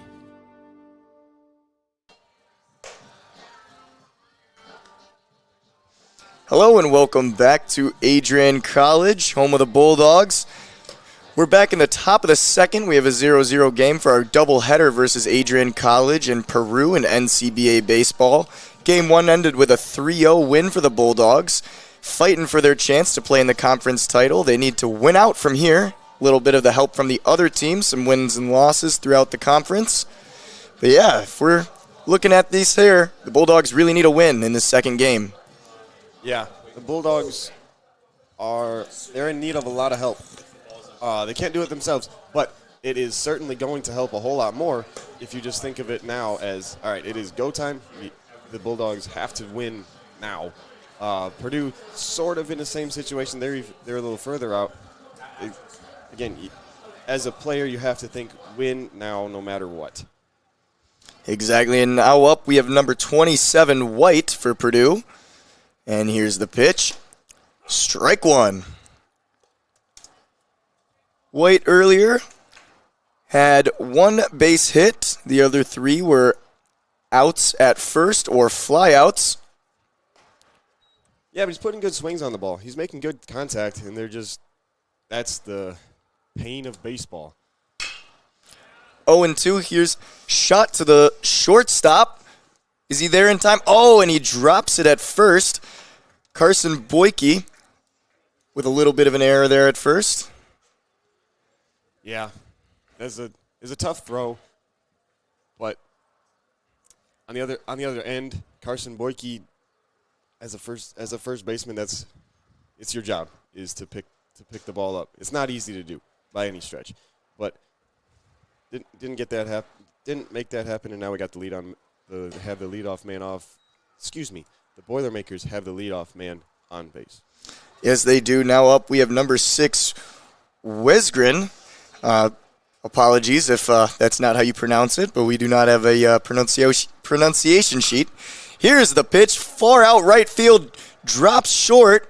He's running to second. Oh, White is rounding to third. And we're going to see Adrian does not get there.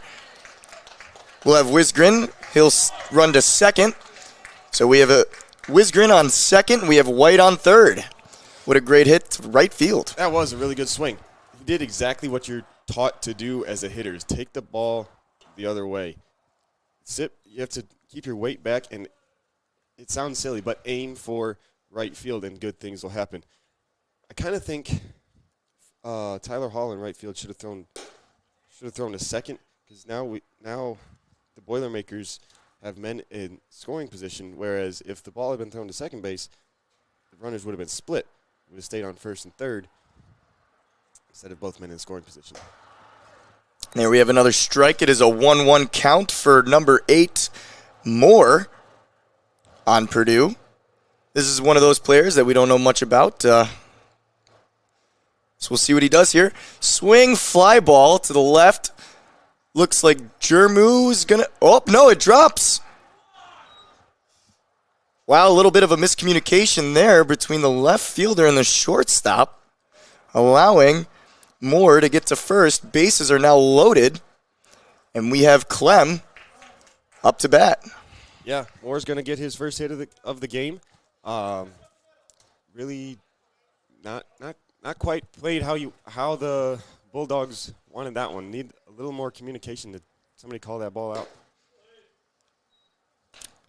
Here is the pitch. That was a ball number 1 for Connor Renow. Pitching to Clem, which is all we have as his name. Swinging out of his shoes on that one. That's a strike. Strike 1, 1-1 on the pitch. Yeah, and this is a high-pressure situation right here. A good stop there from the catcher, Damon Harris. With nobody out, bases loaded, this is an RBI opportunity for Clem, and the Bulldogs need to limit the damage here. A little bit of a mess up, but no one's going to go anywhere on that one.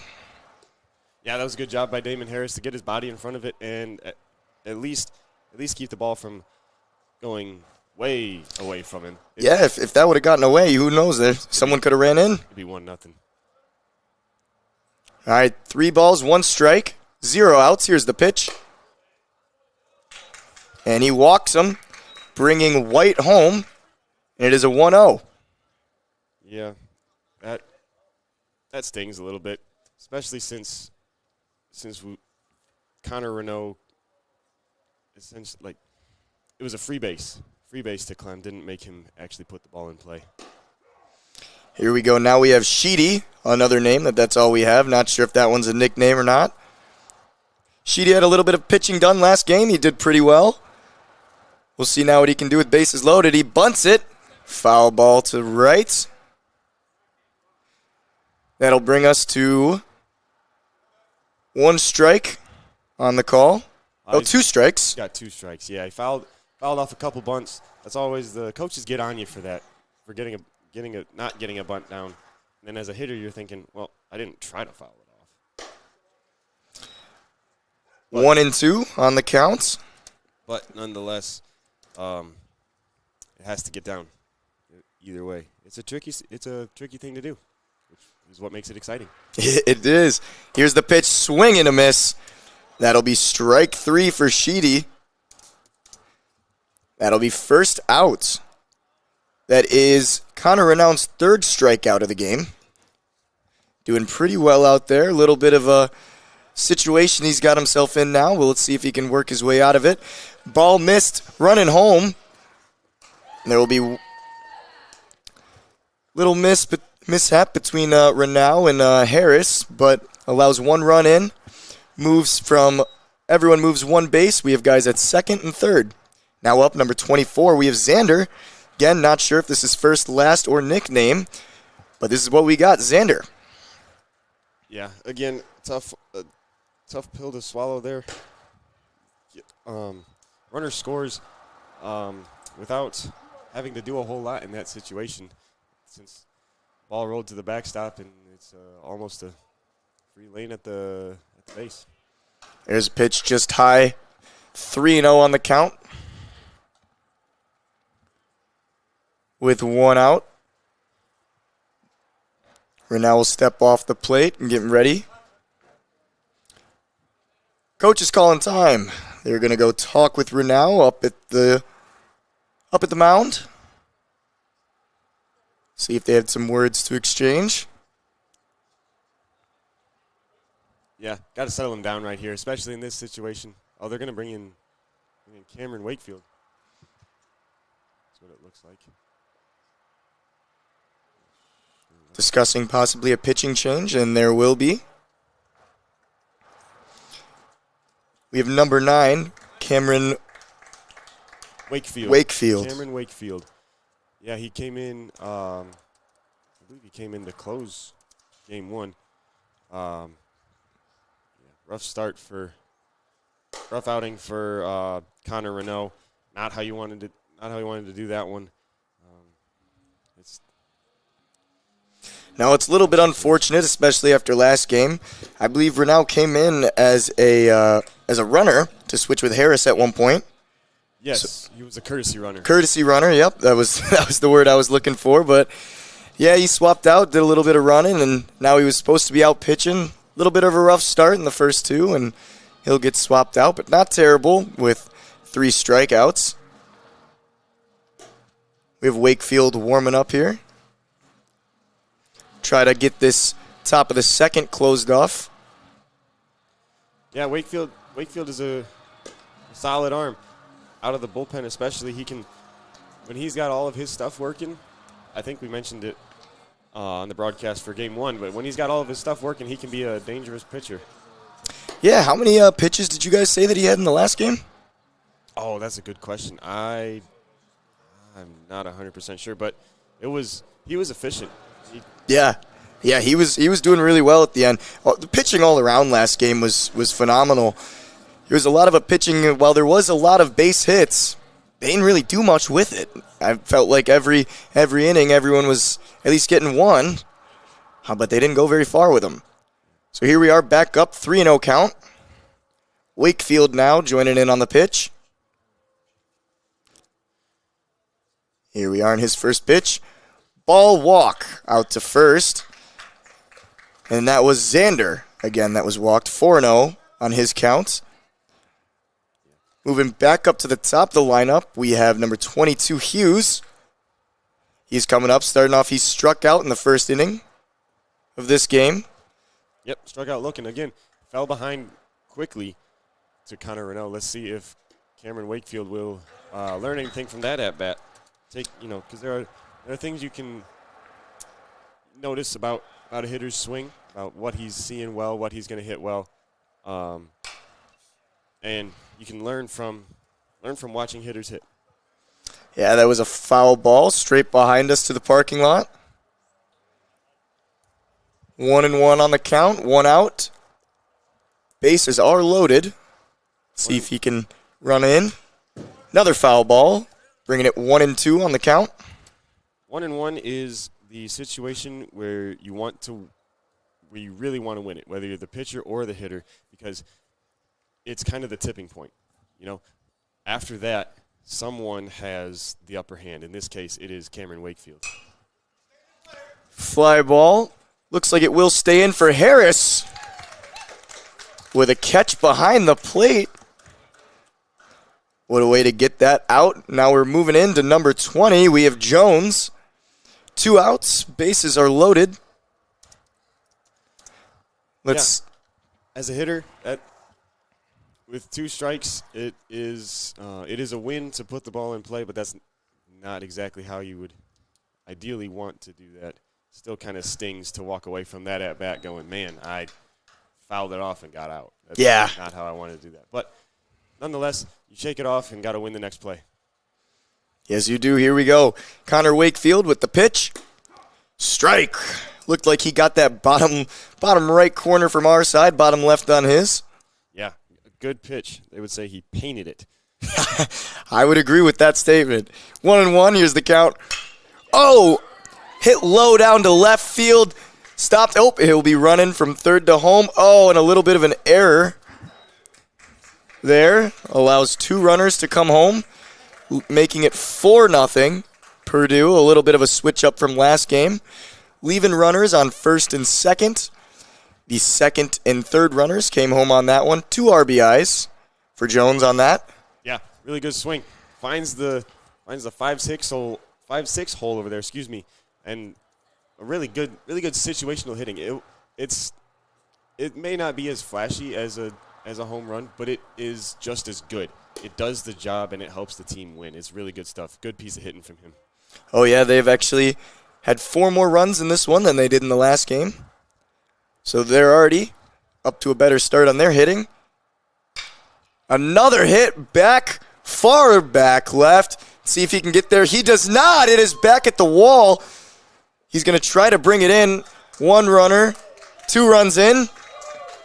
Wow, what a big hit down just left of center field. Both of them scrambling to get there. Wow. Yeah, really good swing out of Nolan Jones right there. That was a long run for the left fielder Ryan Kempter. I thought he was going to make that play. If it was me out there, I would be upset that it hit him in the glove and I didn't come down with it. I'd be upset, but got to move on. There we go. Fly ball will end the top of the second here with a big show from Purdue, leaving 6-0. We'll see you guys here. Hi, I'm Aubrey Morgan, the current student government president here at Adrian College. I chose Adrian College because of the campus size. Campus feels like a fun, energetic community where everyone knows each other. If you want to see what Adrian has to offer for you, you can schedule an in-person visit at adrian.edu/campus-visit.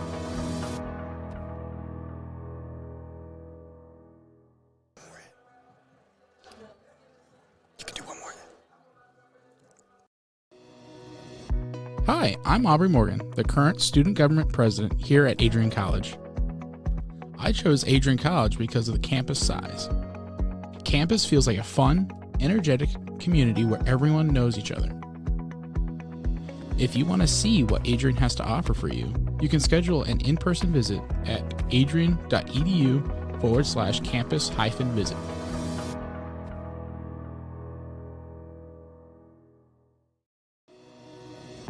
Hi, I'm Aubrey Morgan, the current student government president here at Adrian College.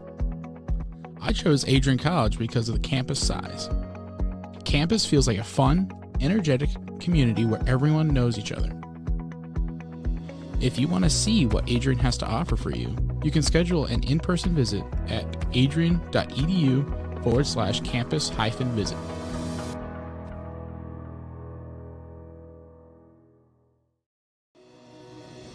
Hi. Stay connected with all the action following at Adrian College TV on social media. From game highlights to campus events, we've got you covered. Don't miss a moment. Follow Adrian College TV today.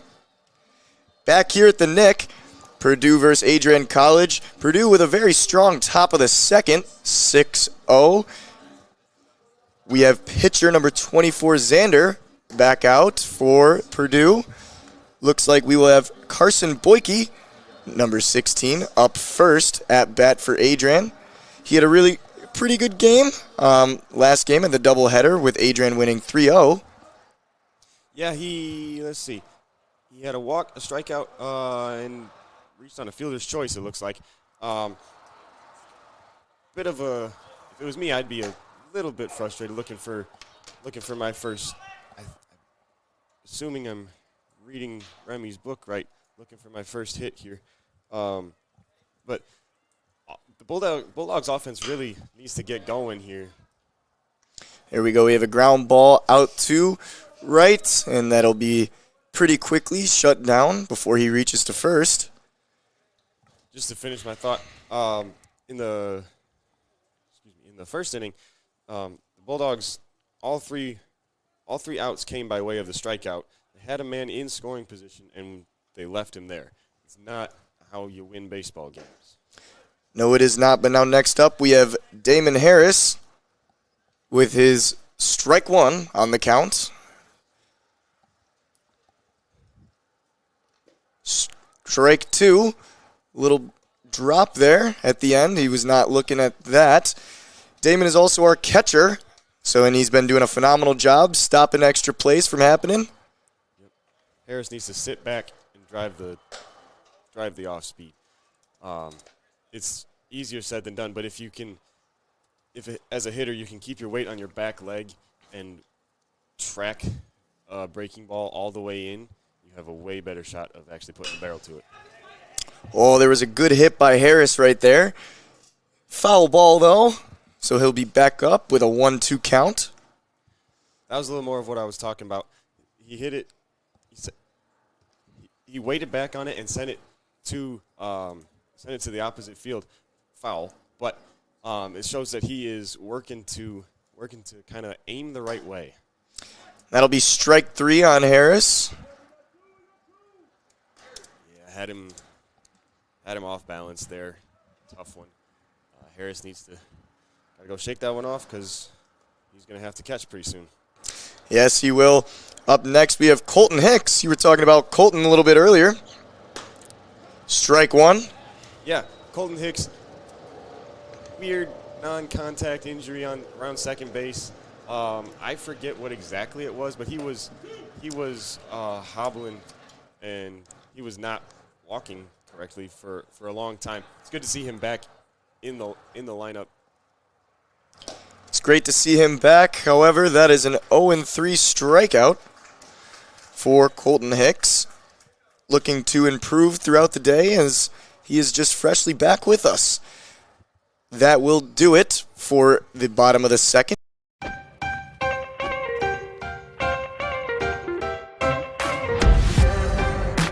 I'm a special ed social worker. And I'm a third-year public affairs major. I'm an action filmmaker. I'm a recent graduate from Michigan State University. I'm an underwater cinematographer.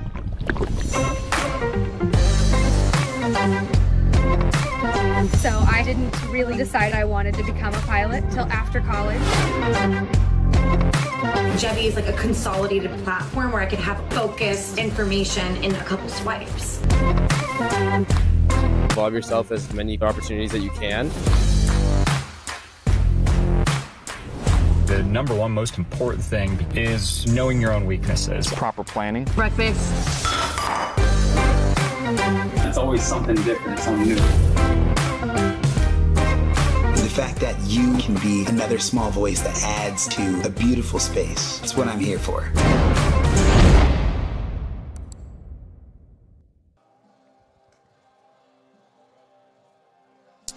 Welcome back to the top of the third in our Adrian's NCBA baseball doubleheader against Purdue. This is D1 NCBA, if I did not make that statement earlier. Up now, we have a new pitcher for Adrian. We have Justin Bland. Should be going out to set his tone for this third inning. Yeah, it seems like it's going to be a staff day from the Bulldogs. This is already the third arm that we have seen on the bump for the Bulldogs. Gonna have to put it together as a team today. Yeah, after that first game, they used a lot of their energy, a lot of their excitement. Hopefully coming in here at the top of this third, they'll kind of recollect themselves after the top of the second, which was a little bit of a couple mishaps here and there, 6 runs. I apologize, read that a little bit off. But yeah, hopefully Justin can come in, get his 1, 2, 3 and get out of there. So up first against him is White. Oh, I'm sorry. We have Wisgren, number 6. Yeah, I must have missed something in my. They either switched up the orders or switched jersey numbers. There's ball number 1 on Wisgren. Yeah, Justin needs to throw strikes here. Again, guys before him got hit hard, and some pass balls, wild pitches. Bulldogs need to play some clean baseball here. Yes, they do. That is a 3-0 count. First up, batter. Trying not to walk him here. Yeah, at this point, you tell your guy 1 in a row. And he walks him 4-0. As I was saying, like if I'm a teammate or something, and I see my pitcher throws 3 straight balls, I tell him 1 in a row. All you need to throw is 1 strike to get yourself back in. Don't try to strike him out in 1 pitch. You need to throw 1 strike in order to throw 2. Jersey numbers again have switched up. A little bit of a mishap. Hit Harris. And Wisgren will move to second. A little bit slow on that to get up after that one. Got hit pretty hard. He's making his way back. Yeah, Damon Harris is a trooper back there. He has a tough job back there. He's been a trooper all day, as a matter of fact. Was hit once or twice in the first game. There we go. That is Justin Bland's first strike of the game against what I believe is Moore. Well, it's supposed to be Moore, but he's wearing number 18, which is Shu. So we're going to go with this is Shu. Strike number 2 on that one. He did not agree with it, but he will have to face it. We have a 1-2 count. Yeah, that's a good pitch from Justin. Again, on the outside corner, got it to clip the strike zone. A good pitch there. Dimed out to left field. He is not going to get there. It's going to be far out. Trying to get it, and they will stop. He will stop at second, but runner will come home. Barely avoided the tag by Harris. Wow, that was much closer than I thought it was going to be. Some fast-moving throws. Yeah. It was a solid throw from Ryan Kempter and a good effort from Damon Harris back here to try to put the tag on. Almost got him. Yeah, again, Ryan Kempter gets ball hit hard over his head. It's a tough one to go back there and make that play. Now, I do believe that was Moore, as this is next up Clem, even though he's not wearing a jersey number. That's why we know it's Clem. Ball number 1. That's one way to identify a hitter, is to just not have anything. I'm the guy without the jersey. Makes it simple enough for me. We have a 2-0 count on this one. I don't know why I'm out of order here. Yeah, I'm not quite sure why I'm out of order either. I think maybe there was some number switches or something, but it seems like it's the same players. We'll see if number 7, Sheedy, comes up, then we know. And there's another first strike, 3-1 count on that one. Swung pretty hard on that one. Yes, he did. Yeah, I've been taught swing hard just in case you hit it. And that time, he just has to see the ball a little more. Here's the pitch. That'll be ball number 4 for his second walk of the inning. I realize it might sound silly to say you need to see the ball a little more, but it is a real thing. You have to, as a hitter, you have to consciously make the effort to keep your eyes on the ball the entire way there. Dropped pitch allows runner to steal third. Was not able to get there. Didn't even attempt to throw to third, which makes sense. He was pretty far over. Yeah. And then another thing about throwing down to third is if you miss it, you let up a run. Oh, yeah. 1-0. That'll lead to a 2-0 count. Another good block back there from Damon Harris. Excuse me. Justin Bland needs to start filling up the strike zone, as they say. Throwing a second. Short, and he will get there in time to steal second. Now we have 2 runners in scoring positions. We have Clem at second, and who I believe is Moore at third. We have 1 score so far, or 1 run, this inning, leading to a 7-0 game. Here's the pitch. Just over the top. 3-1 count. Yeah, as a hitter now, Sheedy needs to be real selective at what he swings at. Find something he can drive. He thought he was walking on that one, but he was called back to receive a full count, 3-2. Yeah, and in that situation, you just step back in the box and go, all right, well, now I got to battle. Battle he will. Here's the pitch. Strikeout. That'll be out number 1 for Justin Bland. And first strike for Justin Bland of the game. According to my book, that's Sheedy's second strike. He's got a that's what a rough day. Yeah. Excuse me, second strikeout. A bit of a rough start for the game to him. To the game for him, excuse me. Which is odd because in game 1 he started out with a single, and then second up at bat he also had a single, and at his third at bat he had a walk. So he had a pretty good day in the first game, even though they took the loss on that one. But not anymore. They are up 7-0. We have Xander up at bat. That'll be a ball. We'll get a 1-1 count. Good take there from Xander. He's got right here. You can be real selective. Oh, that's right. Strikes thrown. He's going to hit that one to right. That'll be fouled out of the park towards the Sweeby Family Dome. And now you battle. He's, again, not far off. He's got to just drive. As a hitter, you got to think about driving the ball out to right. Instead of, he got a little under that one, has to take the hand straight through the baseball in order to really put something behind it, put it in play hard. Yeah, and here's the pitch, and that'll be strikeout number 2 for Justin Bland,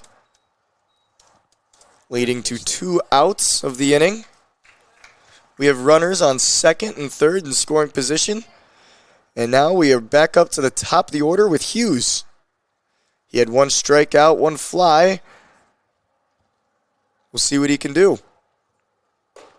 There's the pitch, strike 1. I think Justin Bland has found his rhythm. He got the last two hitters down on strikes, and now he's painted that one on the inside. That'll be another nail straight down. 0-2. See if he can finish out and get out of this situation here in the third. Nothing good here. Foul ball to the right field.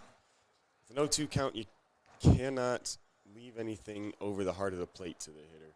The hitter's going to be thinking battle, regardless, and if you give him something that he can hit, you have to assume he's going to hit it. So nothing good. Don't give him anything to hit. Pitch around the strike zone. Find some way to either get a swing and miss or catch the corner. All right, let's see if he can do that here. Here's the pitch. He's going to dime it out to left field, and that is an easy catch. That will round out the top of the third. 1 run, leading to a 7-0 lead to the Purdue Boilermakers. Apologies. And we will see you guys in the bottom of the third. Adrian College is shaping the future of higher education and leading the way in innovation and excellence. Ranked first in most innovative schools and second in best value in undergraduate teaching in the Midwest by U.S. News and World Report, Adrian College is recognized for its commitment to innovation, quality education, and affordability. Offering 71 undergraduate programs, 13 graduate programs, and a 1:15 faculty to student ratio, our students receive personalized attention and a cutting-edge education. With state-of-the-art facilities, 10 academic institutes, and 50 competitive sports teams, Adrian fosters growth both inside and outside the classroom. From small class sizes to championship-level athletics, we provide the tools and experiences you need to succeed. Join a community that prioritizes your success. Start your journey with us, where your potential is realized. Discover Adrian College.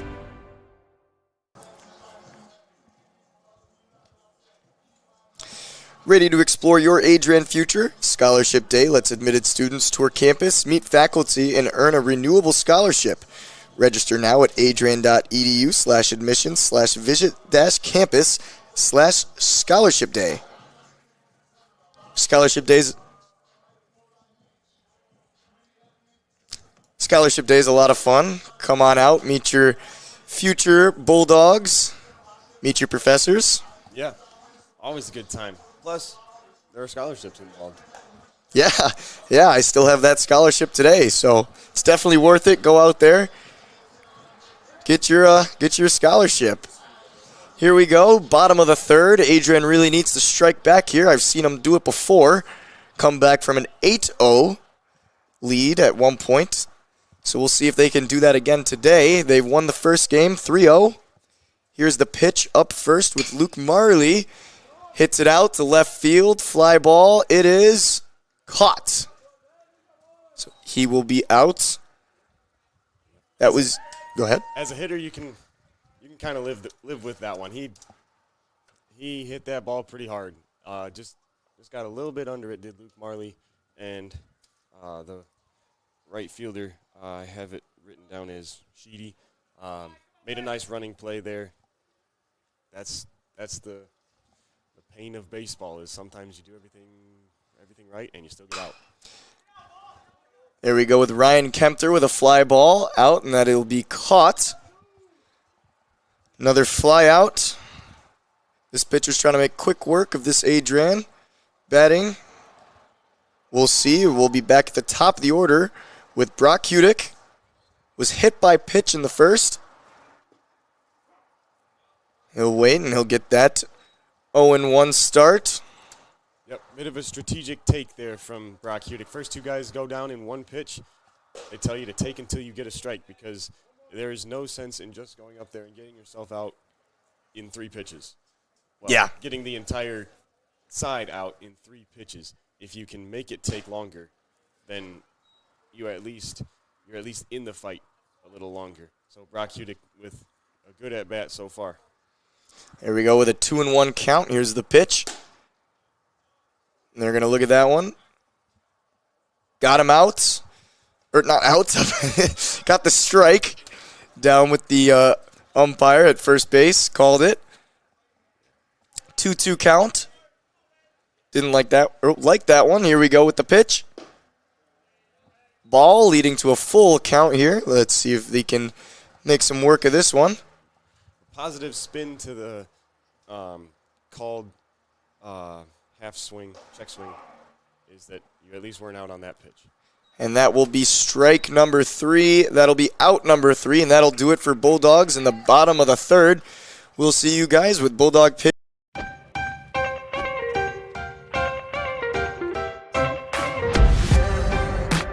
I'm a special ed social worker. And I'm a third-year public affairs major. I'm an action filmmaker.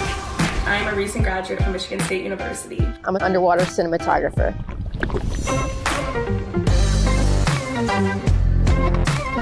So I didn't really decide I wanted to become a pilot till after college. Jevy is like a consolidated platform where I could have focused information in a couple swipes. Involve yourself as many opportunities that you can. The number one most important thing is knowing your own weaknesses. Proper planning. Breakfast.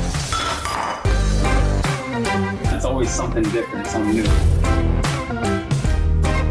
The fact that you can be another small voice that adds to a beautiful space. That's what I'm here for.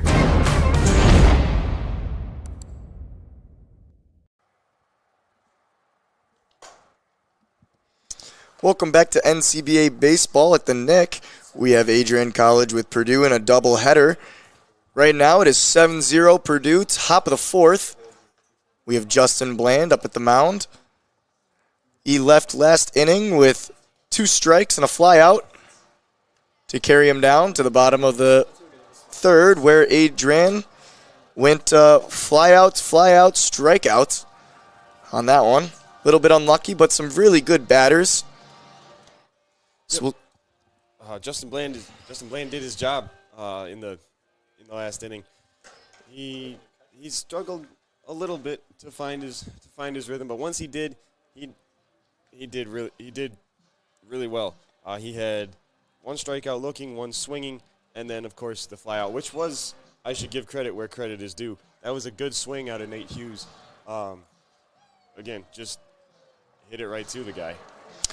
We have a little bit of a switch up here in the catching position. We've added Carson Meister. Usually at second base, we'll be replacing Harris at catching. We'll see how he done. I know he's done it a couple times in the past. Did it throughout high school. Came to Adrian. They put him at second base.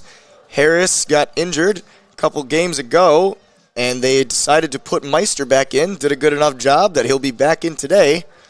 Hopefully Harris is doing all right. Had a couple of hit balls, some slips. Looked like it hurt pretty bad. So hopefully he's all right, and we'll have Carson finish out this game for us. Yeah, I said it before.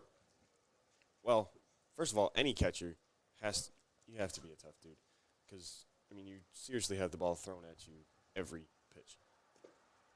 And then Damon Harris was blocking a lot today. And then with Carson Meister behind the plate, I remember the first game he caught. I was there, and I was very surprised. I looked down. I was trying to figure out who it was. I asked somebody, and they said that's Meister back there. I'm like, wow. Okay, go him. Little sneaky guy back there doing what he's supposed to be doing. That'll be strike 1. That'll be 2-1 on the count. We'll see if Bland can try to make quick work out of this 4th inning. Yeah, got to stay in the rhythm now. He found it the last inning. Got to keep it going now. Yes, he does. That's a 3-1 count. Against number 20, we have Jones up at bat. That'll be strike number 2. We have a full count leading in here. First bat of the inning. It's a good pitch there from Justin. Again, painted the inside corner. And he will take the walk. 4-2 count. Next up, we have number 18, Shu. He did some pitching, as I said earlier. Bullpen's talking a little bit. Yep. Coach Knorr reminding his pitcher to throw strikes. It's absolutely essential. Oh, and that is dime down the left line. He's going to, tumbles a little bit at second, chooses not to run to third. Little bit of another mishap, all the way back to the catcher. And they will stay at first and second. Yeah, a good swing out of Shu there. If Nolan Jones doesn't stumble around second, that's probably, you could make a case that could be extra bases. Yeah, I could have totally seen him run into third on that one. Chose to stop and slide down a little bit. Next up, we have number 27, White, who had a very good last at bat with an RBI double. He'll strike number 1. That's what you want to see out of Justin Bland, is the first pitch strike. We have not sure, is it a pinch runner or? That's my apologies. It was not White with the double. That was actually Shu on the last one. And he's got a courtesy runner now. Can't quite tell who it is. I cannot tell either. We have a 1-1 count for White.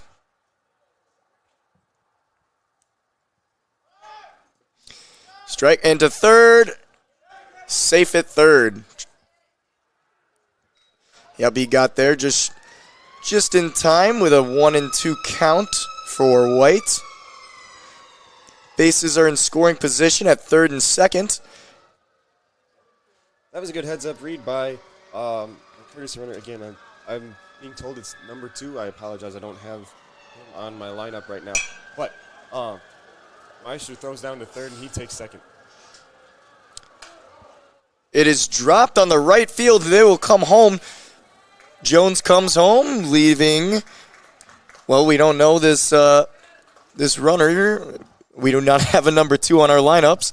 But that was a great hit by White. Little fly out to right field, and it was an error dropped, allowing him to get to first and an RBI single. Yep. Again, as an outfielder, I would be kicking myself for not catching that one, especially with nobody out, men on base. If you're gonna get a looping, a pop up right there, that one hurts to not catch because now the threat continues and the bleeding is not stopped. That is, and now we have an 0-1 count. Going to second, trying to steal, and he is out at second. That'll be the first out of the inning. We have a man on third. Meister with a great throw all the way to second. Yeah, that was a really good throw. Got there way ahead of the runner. That was Connor White. A good play there from the Bulldogs, and that might be the spark they needed to clean things up a little bit. That was good. Meister with another good play, both to get it to second and then to keep it there just now with a 2-1 count. I believe this is Wesgren up. Oh, and a great right to center, and that'll drop, bring an RBI single home. He will get to first. That'll keep us at 1 out, 2 runs this inning, leading us to a 9-0 game. Coach is going to go out to the mound. Again, another good piece of hitting there from Ben Wesgren. Excuse me. I apologize. I don't know how to say that. But that was a good piece of hitting to just get the ball into the outfield grass. It's a good swing there. Drives home a run. Yeah. Looks like. Do we know who this next pitcher is? Is this? It looks like number. Is it 21 or 20? Brian Koval. Brian Koval is now out for the Adrian Bulldogs in the top of the 4th. They are down 9-0, hoping to try and clear out this inning and come back in the bottom of the 4th and hopefully get at least a couple. As Purdue's come out very strong here in this second game. Nothing like this first game at all. Yeah, strong indeed. They have completely flipped the script on the Bulldogs today. They came out in this game firing. Bats are hot, and Bulldogs are not playing the cleanest, and Purdue is taking advantage of it. Yeah, they really are. Now we're just waiting up. Pitcher's warming up. I don't know if you've noticed, but there was a couch on the Mounds game the other day. It looks like some students decided to leave their couches out in center field. Yeah. It's been on my mind all day, just looking at these couches all lonely out there. I know. I don't know if I love the decision to leave the couches out there overnight, especially with a little bit of precipitation we got. Well, it's a choice, and the couches remain. We'll see how long they stay there. We'll get back with you in the next game that I game call, and we'll see if they're there. Here's the pitch. First pitch from Brian Koval will be a ball, and this will be on number 8 Moore, I believe. Just to finish the thought on the sofas out in center field, I wonder if people forgot about it, or did they choose to leave them out there and just, I don't know, did they choose it? Did they leave it out there and just couch it as I left it out there? Or do you think they just got too lazy and were like, we're not taking this back anymore? Maybe. I'm not sure. I know if I would not personally subject my couch to that sort of treatment. But. Oh, no. And for all of you that didn't know, that game was yesterday for the NCAA baseball game. Here we go. We have a 3-0 count. Brian Koval likes this one. Here's the throw. And strike number 1, 3-1. Here we go, fighting back against who more, I believe. But again, we cannot confirm as he's switched jerseys. Yeah, once again, Bulldog pitching struggling to throw strikes. It's not a winning recipe exactly. Got to find the rhythm here. Here we go, back up, 3-1, 1 out. We have a runner on first.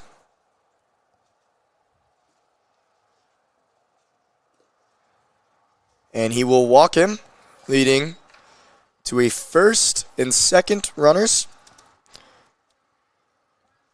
Now up we have, again, Clem. A little, feel awkward saying that one because it's just under Clem. That's all we got. But you know what? He's been balling out today, so. Yeah, he is. He has walked twice today. Well, sorry, excuse me. In the second half of our doubleheader. Missed pitch. That'll lead to each runner advancing a position. Now both in scoring positions, third and second.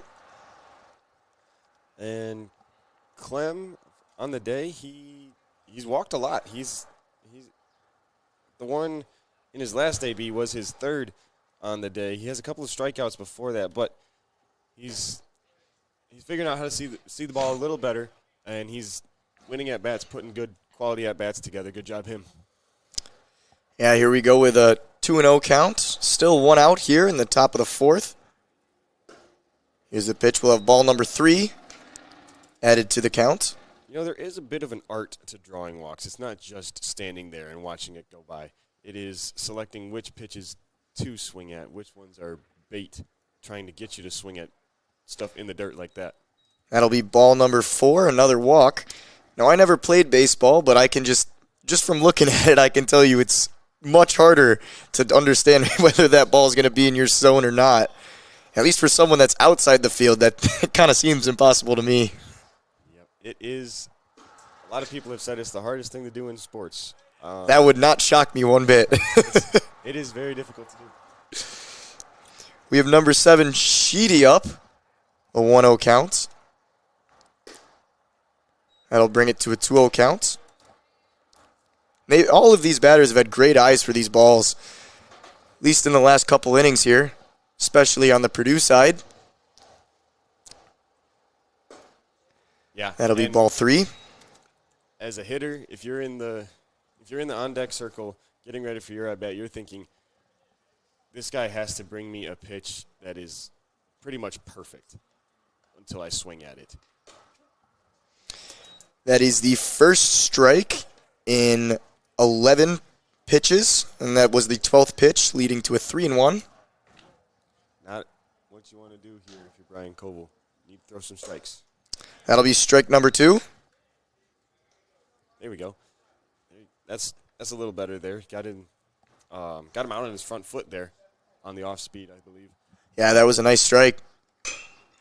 That'll be a fair ball. Trying to go home and out at home.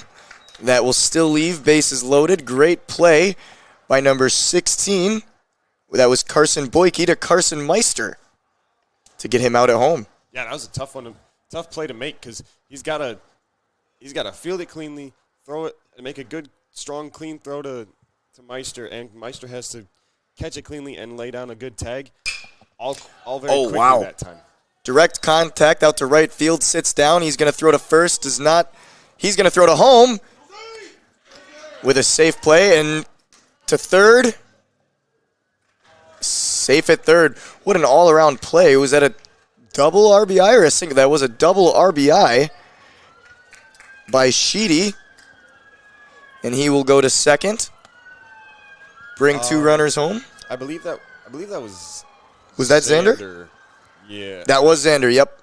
And I think it's probably going to go down as a single and then moved up on the throw. Gotcha. He's hitting, though. That was Hughes there. He's going to run to second. He'll get there. 2 runners will come home. Thank you for correcting those calls. It's tricky to figure out, was that a double, was that a single, and then just because where the ball was thrown gave Xander time and space to move up to second base. So as much as he would want you to call it a double, probably shouldn't. That's why I'm not here on my own, ladies and gentlemen. We got my partner here. He's explaining everything for us, so thank you. No problem. Here's the pitch. We have one ball. That'll be 2-0. The Purdue Boilermakers have really gotten after the Bulldogs in these last couple innings, especially off. That'll be a hit by pitch for Jones. Kind of a offensive. I'm not sure if I should call it a clinic because part of it was also Bulldogs not playing as clean as they probably would have liked. But the Boilermakers have really been hitting the ball hard. Yeah, they have. They've really come out to play here in the second game. Coach is up at the mound. We're going to see what their decision is. Looks like they'll be leaving out Brian Koval.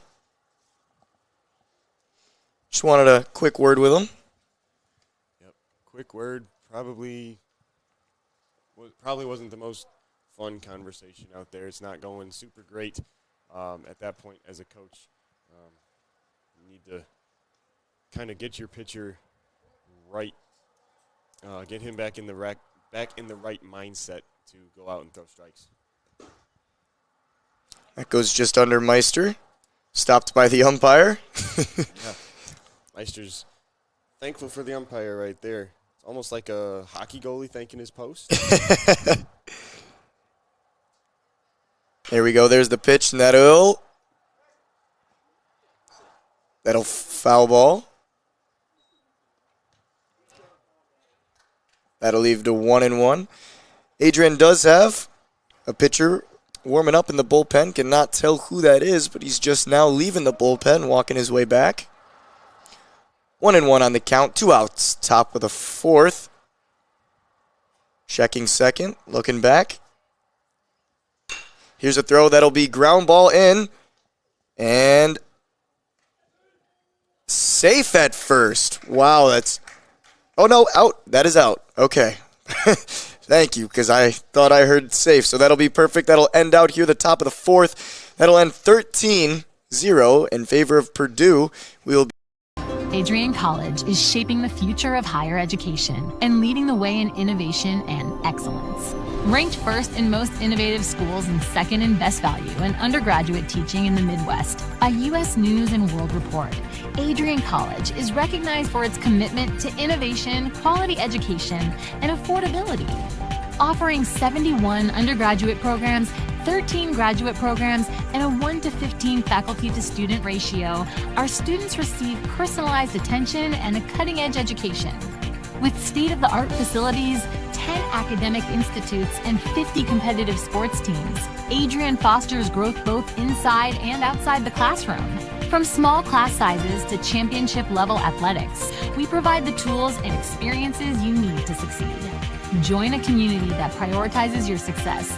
Start your journey with us, where your potential is realized. Discover Adrian College.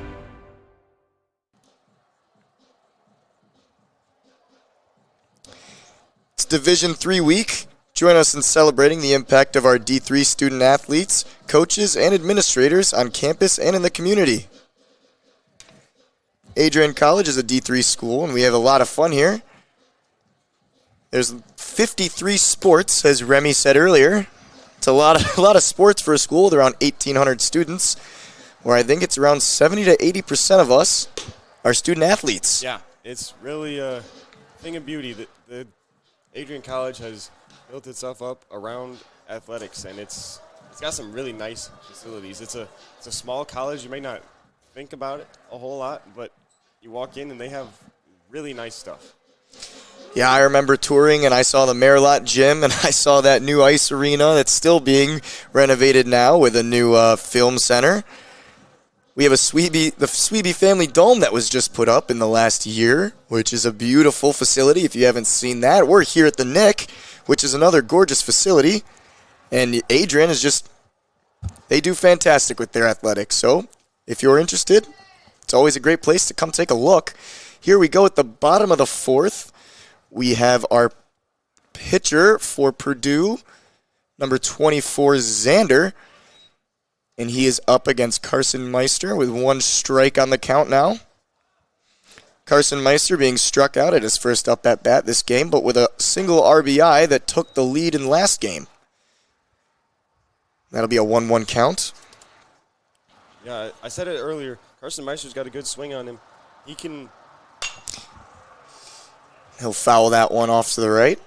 1-2. He can find the outfield grass when he needs to. And frankly, now is the time when he needs to. Yes, he does need to find the grass on this one. Try to get back within. He does find it, but it'll be a ground ball. Ground out to first. Carson Meister will lead it off with the first out in the bottom of the fourth for the Adrian Bulldogs. Next up, we have Isaac Jermu, number 28. One of their better hitters there on the Bulldogs. See what he can do here. Up against Xander. And again, that's all we have on this pitcher is his name's Xander. Yeah, well, I guess he needs no other introduction. And he does not with them winning 13-0. He does not need more of an introduction than that. There we go. Ball straight at our faces. Neither of us flinched this time. Okay. We're learning our lessons. 0-2 on the count. I woke up. I'm ready now.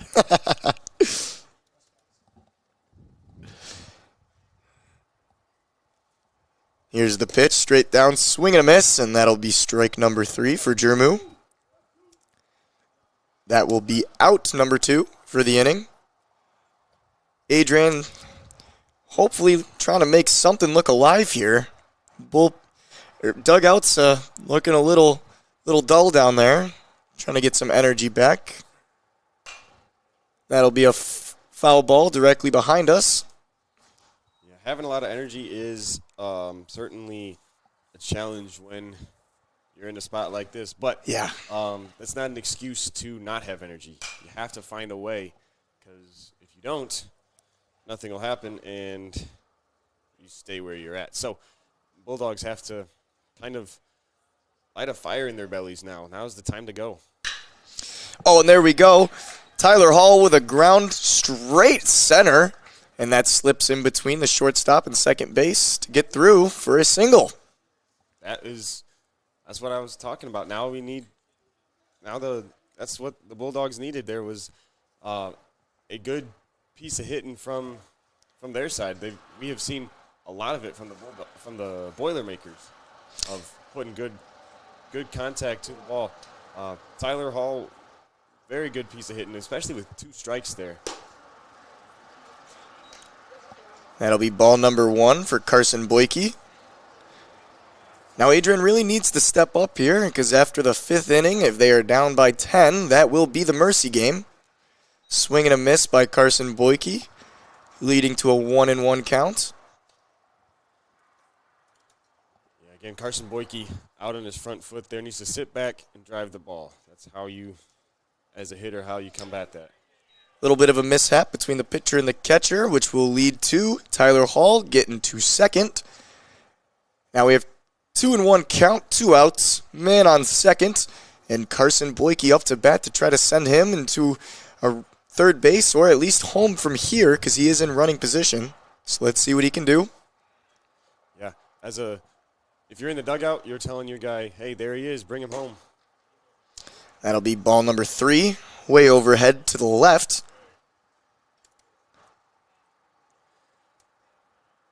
Base hit should score a run here with Tyler Hall. He can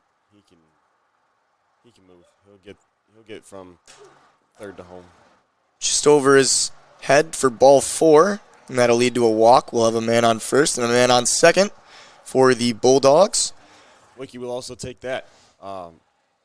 In a situation where the team is struggling to generate any kind of offense, getting on base in any sort of way is certainly helpful. So the free base is something that Carson Boyke's not going to be too mad about. That'll be popped out to the right. Oh, and it drops. Ducked his head, and that'll drop and bounce to the right over the fence. I think Remy told us the rule about that earlier. Yeah, ground rule double. They call it an Adrian double or a Nicolay double. If it bounces, the ball bounces fair and then goes over the fence, it is awarded to the hitter as a double. It looked like right fielder for the Boilermakers.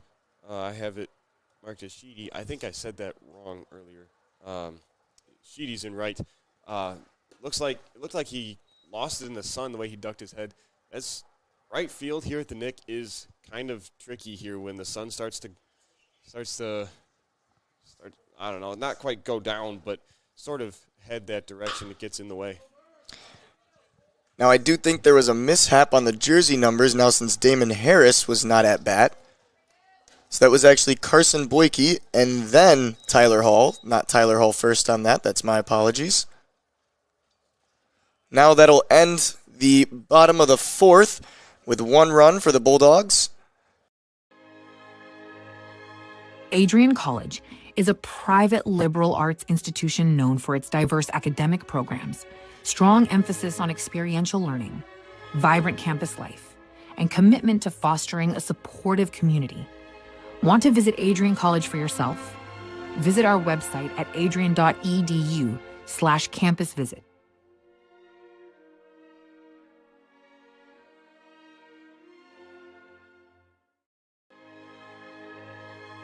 Adrian College is a private liberal arts institution known for its diverse academic programs, strong emphasis on experiential learning, vibrant campus life, and commitment to fostering a supportive community. Want to visit Adrian College for yourself? Visit our website at adrian.edu/campus visit.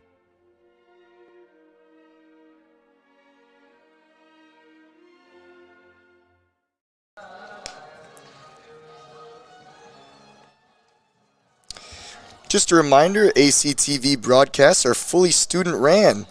With me today, Gavin Posdal, I have my partner, Tate Wise, Director Abby Reed, and overseeing us all is Alexander Herman. We are students call the shots around here, literally. Josiah Durrell is our main boss man, not with us currently today, but he was with us earlier to help us out with some issues, so thank you, Josiah. We are back to the top of the fifth. Adrian is down 13-1. They will have one more shot at the bottom of the fifth to try to stop this mercy rule from happening. They'll need 2 more runs through that, but they'll also need to stop the Boilermakers in this top of the fifth. So we'll see as Brian Koval is back on the mound, I believe. Maybe not. Looks like we got a switch. 6. Looks like Aiden Pate, the freshman, coming into pitch here.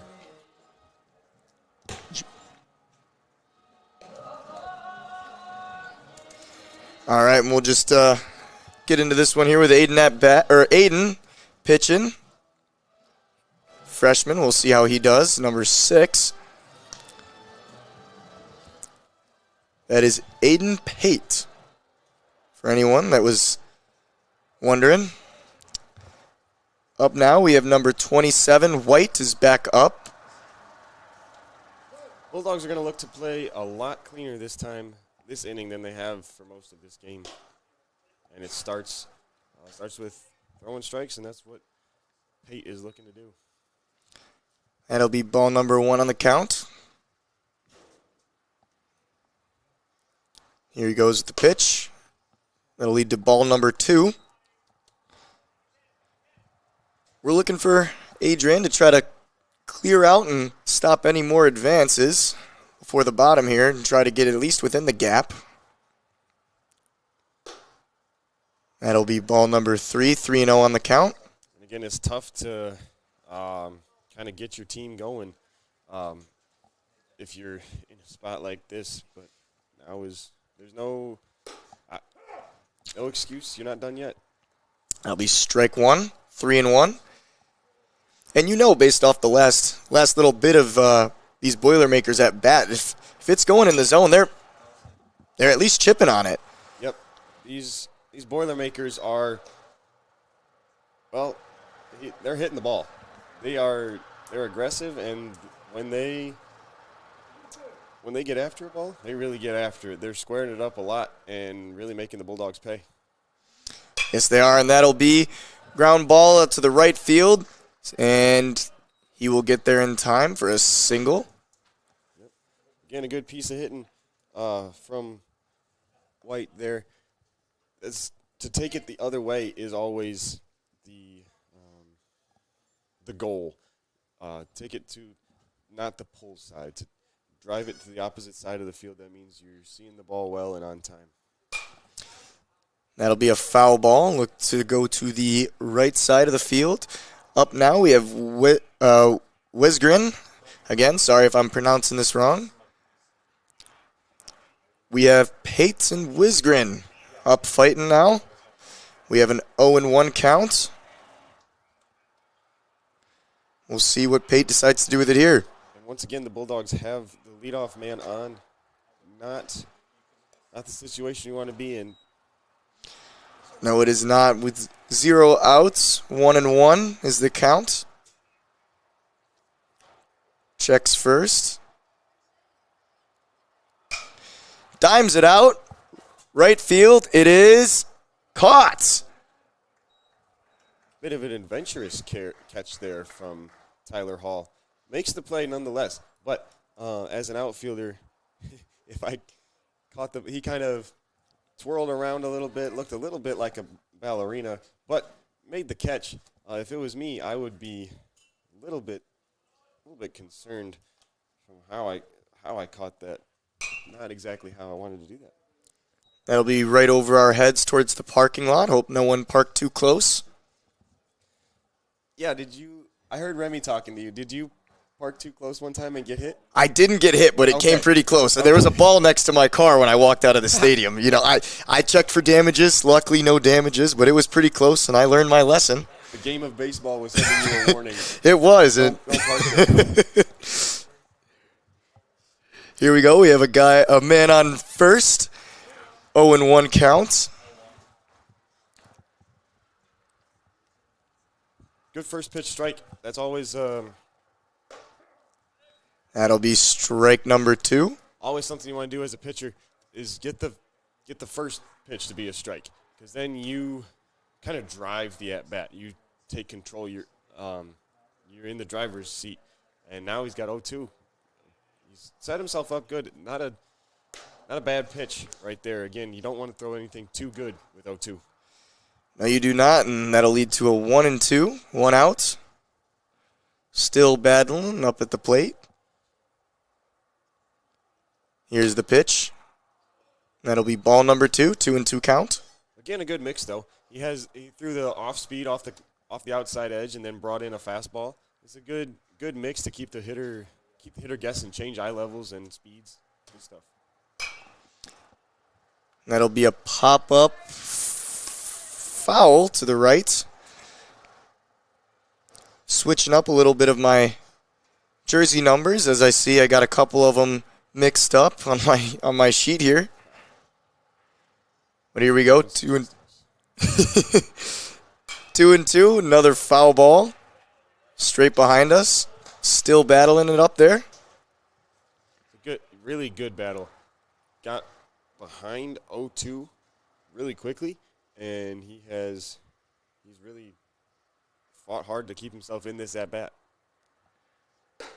That'll be ball 3, way over his head on the left side for us.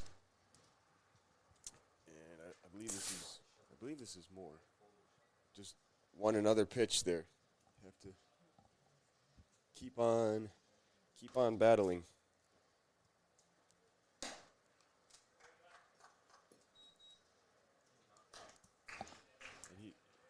Walk. Good job, him. Yep, and he will get walked out to first. Sorry, I'm still having a little bit of mess-ups on my side with all the jersey numbers. I have some blank slots on my sheet here. But now, that was Moore that walked, and now we have Clem back up to bat. That'll be strike one. Clem, the man with no number. Just a dry fit tee and a dream. Yeah. Hey, I do respect it.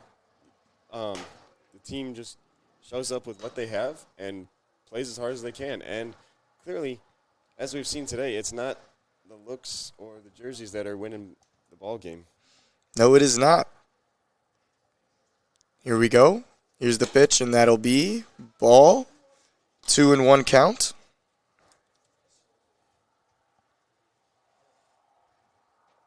Good job of Clem to not chase anything. These Boilermaker hitters are not something to mess with. They're not going to be, for the most part, they're not chasing a whole lot. They know what they can hit, and they hit it well.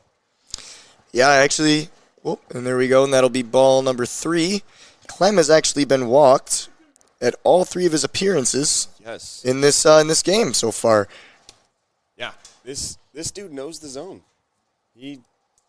There's an art to drawing a walk. Very selective hitter, knows what he can hit. And that'll be his first strikeout of the game instead of being walked. That'll be out number 2. Coming up, we have Sheedy.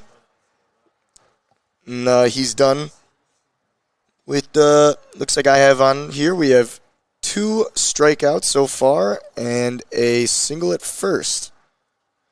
I'm assuming my sheet's wrong. No, I think you're pretty close. I have him for 2 strikeouts and reached on a fielder's choice. So okay, there we go. Yeah. Again, if I'm Sheedy, I'm stepping in the box thinking I really want to hit this ball. Pop out to right, foul ball. Oh, fair ball, I believe, and they'll scramble around.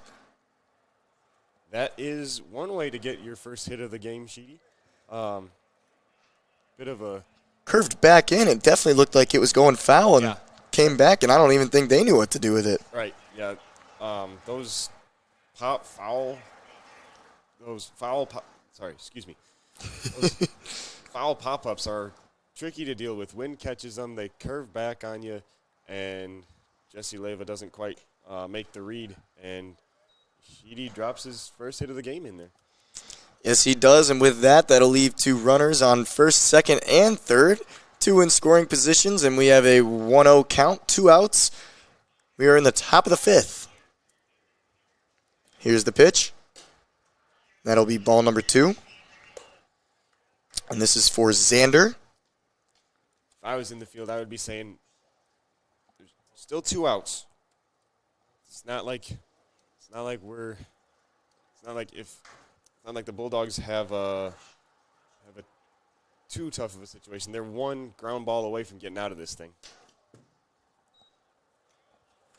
And that'll be a little mishap, dropped and went to the back. No one decides to go anywhere with it, but I don't know why they would have chose to at this point. There's no need to take an extra base when you're up this much. I respect the classy decision. That'll lead to a 3-0 count. Bases loaded. If he walks him, that'll bring 1 in. And that'll walk 1, bring 1 in.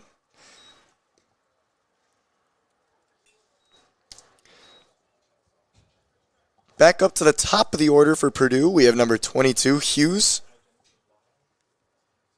Purdue at-bats just keep piling on. Xander didn't have to put the ball in play, but again, still put a good at-bat together and drove in a run.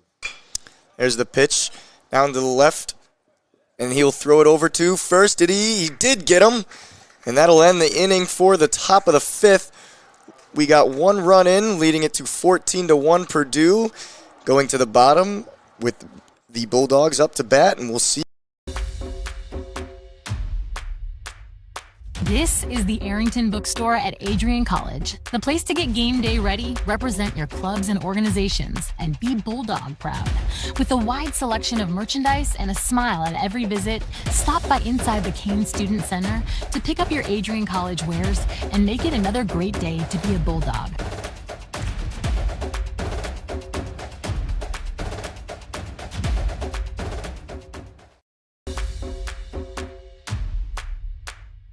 This is the Arrington Bookstore at Adrian College, the place to get game day ready, represent your clubs and organizations, and be Bulldog proud. With a wide selection of merchandise and a smile at every visit, stop by inside the Kane Student Center to pick up your Adrian College wares and make it another great day to be a Bulldog.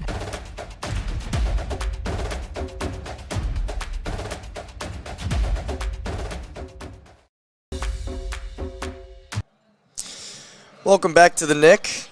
Adrian College NCBA D1 baseball is facing off against Purdue in their doubleheader. This could possibly be the final inning with a 14-1 lead with Purdue. Adrian needs to break the lead down into at least within 9 to continue this game. If not, this game will be over after this bat. Yeah, it's go time here. Now is the Bulldogs' last chance. Have to find a way to put something together. They got to get fired up with this one. I've seen them come back from an 8-0 deficit at one point, tie the game, and take it to a double overtime. So we'll see if they can at least get within the 9 to extend this to get that chance to keep going. Here's the first pitch. And that'll be pop-up fly. That'll be caught. Yes, that is caught by number 22, I believe, Hughes. And so that'll be the first out of the inning. And that was number 45, Luke Marley, with the fly out. Yeah, another adventurous catch there from the shortstop. Frustrating day for Luke Marley. He had a good swing in his first AB. Flew out to left. This time just got under it. Not how you wanted. How you want to do it, but it is what it is, and he's just got to move on. And yeah, we have Xander up pitching, if I didn't say that already, here for the bottom of the 5th. He's got 1-1 count up on Ryan Kempter. And they'll keep battling. And he'll call that one a strike, a little bit questionable, but we'll call it. 1-2 on the count. They tell you to just move on. They tell you to spit on it if it's a call that you don't like and you take a strike, but not how we wanted that at bat to end up. Yeah, and that'll end up in a strikeout for Ryan Kempter. 2 outs. It is now up to Brock Hudick to try and keep the Bulldogs in this game. He'll take the first ball. He'll go up on 1. He's done a phenomenal job here pitching, trying to close out this game. That'll be a foul ball back towards the parking lot. Yeah, Xander has had a really solid outing. Kept the Bulldogs to a very minimal offense at best. Not a whole lot of it. And that'll be ball number 2. 2-1 on the count. Hudick's in the lead on this one. That'll be ball number 3. Trying to make something happen in the final stretch for the Bulldogs. Brock's job now is just to find a way on any way he can. And he will walk there any way he can, and that works for him. He'll go to first, and that'll bring up Carson Meister. Let's try to move him along. Yep. Good at bat from Brock Hudick there. With 2 outs and nothing happening in the inning offensively, that's exactly what you want to do as a hitter, is to pass the bat along, keep the line moving, and find a way on base any way you can. Ball 1 for Carson Meister. Here's the pitch, ball 2. 2-0 counts. Carson Meister with a couple good at-bats earlier today. See if he can continue it here. And that'll be ball 3. 3-0. Yep, it's probably time to be selective a little bit at the plate for the Bulldogs. Can't get yourself out. Carson Meister will walk to first. And that will push Hudick over to second, now in scoring position. Now up, we have Isaac Jermu, number 28, one of the better batting averages on the team. Yep, he'll be looking to kind of right the ship for this game right here. He's struck out in both of his last ABs. He will want to put a better at-bat together. He will dime that out to the right, foul. It's never a good feeling when you strike out twice in 2 at-bats, but Isaac just needs to make the adjustment and make a good at-bat, put a good at-bat together. And he does stay away from that one, making it 1-1.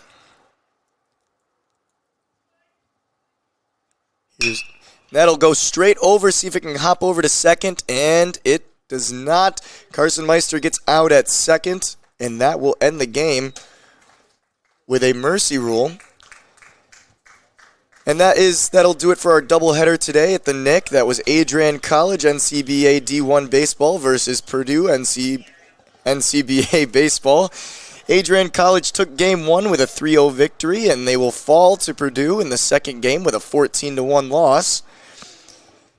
Now, moving on from this, and Adrian really needed to win out to continue this push for the conference.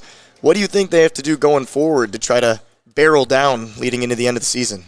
Yeah, it's kind of a tough thing to do. It's essentially the Bulldogs are all but eliminated from the playoffs. They would need some miracles to happen in order to keep that hope alive. So at this point, the Bulldogs have to find a way to keep their heads up and keep going, because there's nothing you can do to change the situation that you're in right now. Yes, and that will just about do it for us. Thank you all for listening. I'm Gavin Posdel. To my right, I have my friend Tate Wise out here, and thank you again.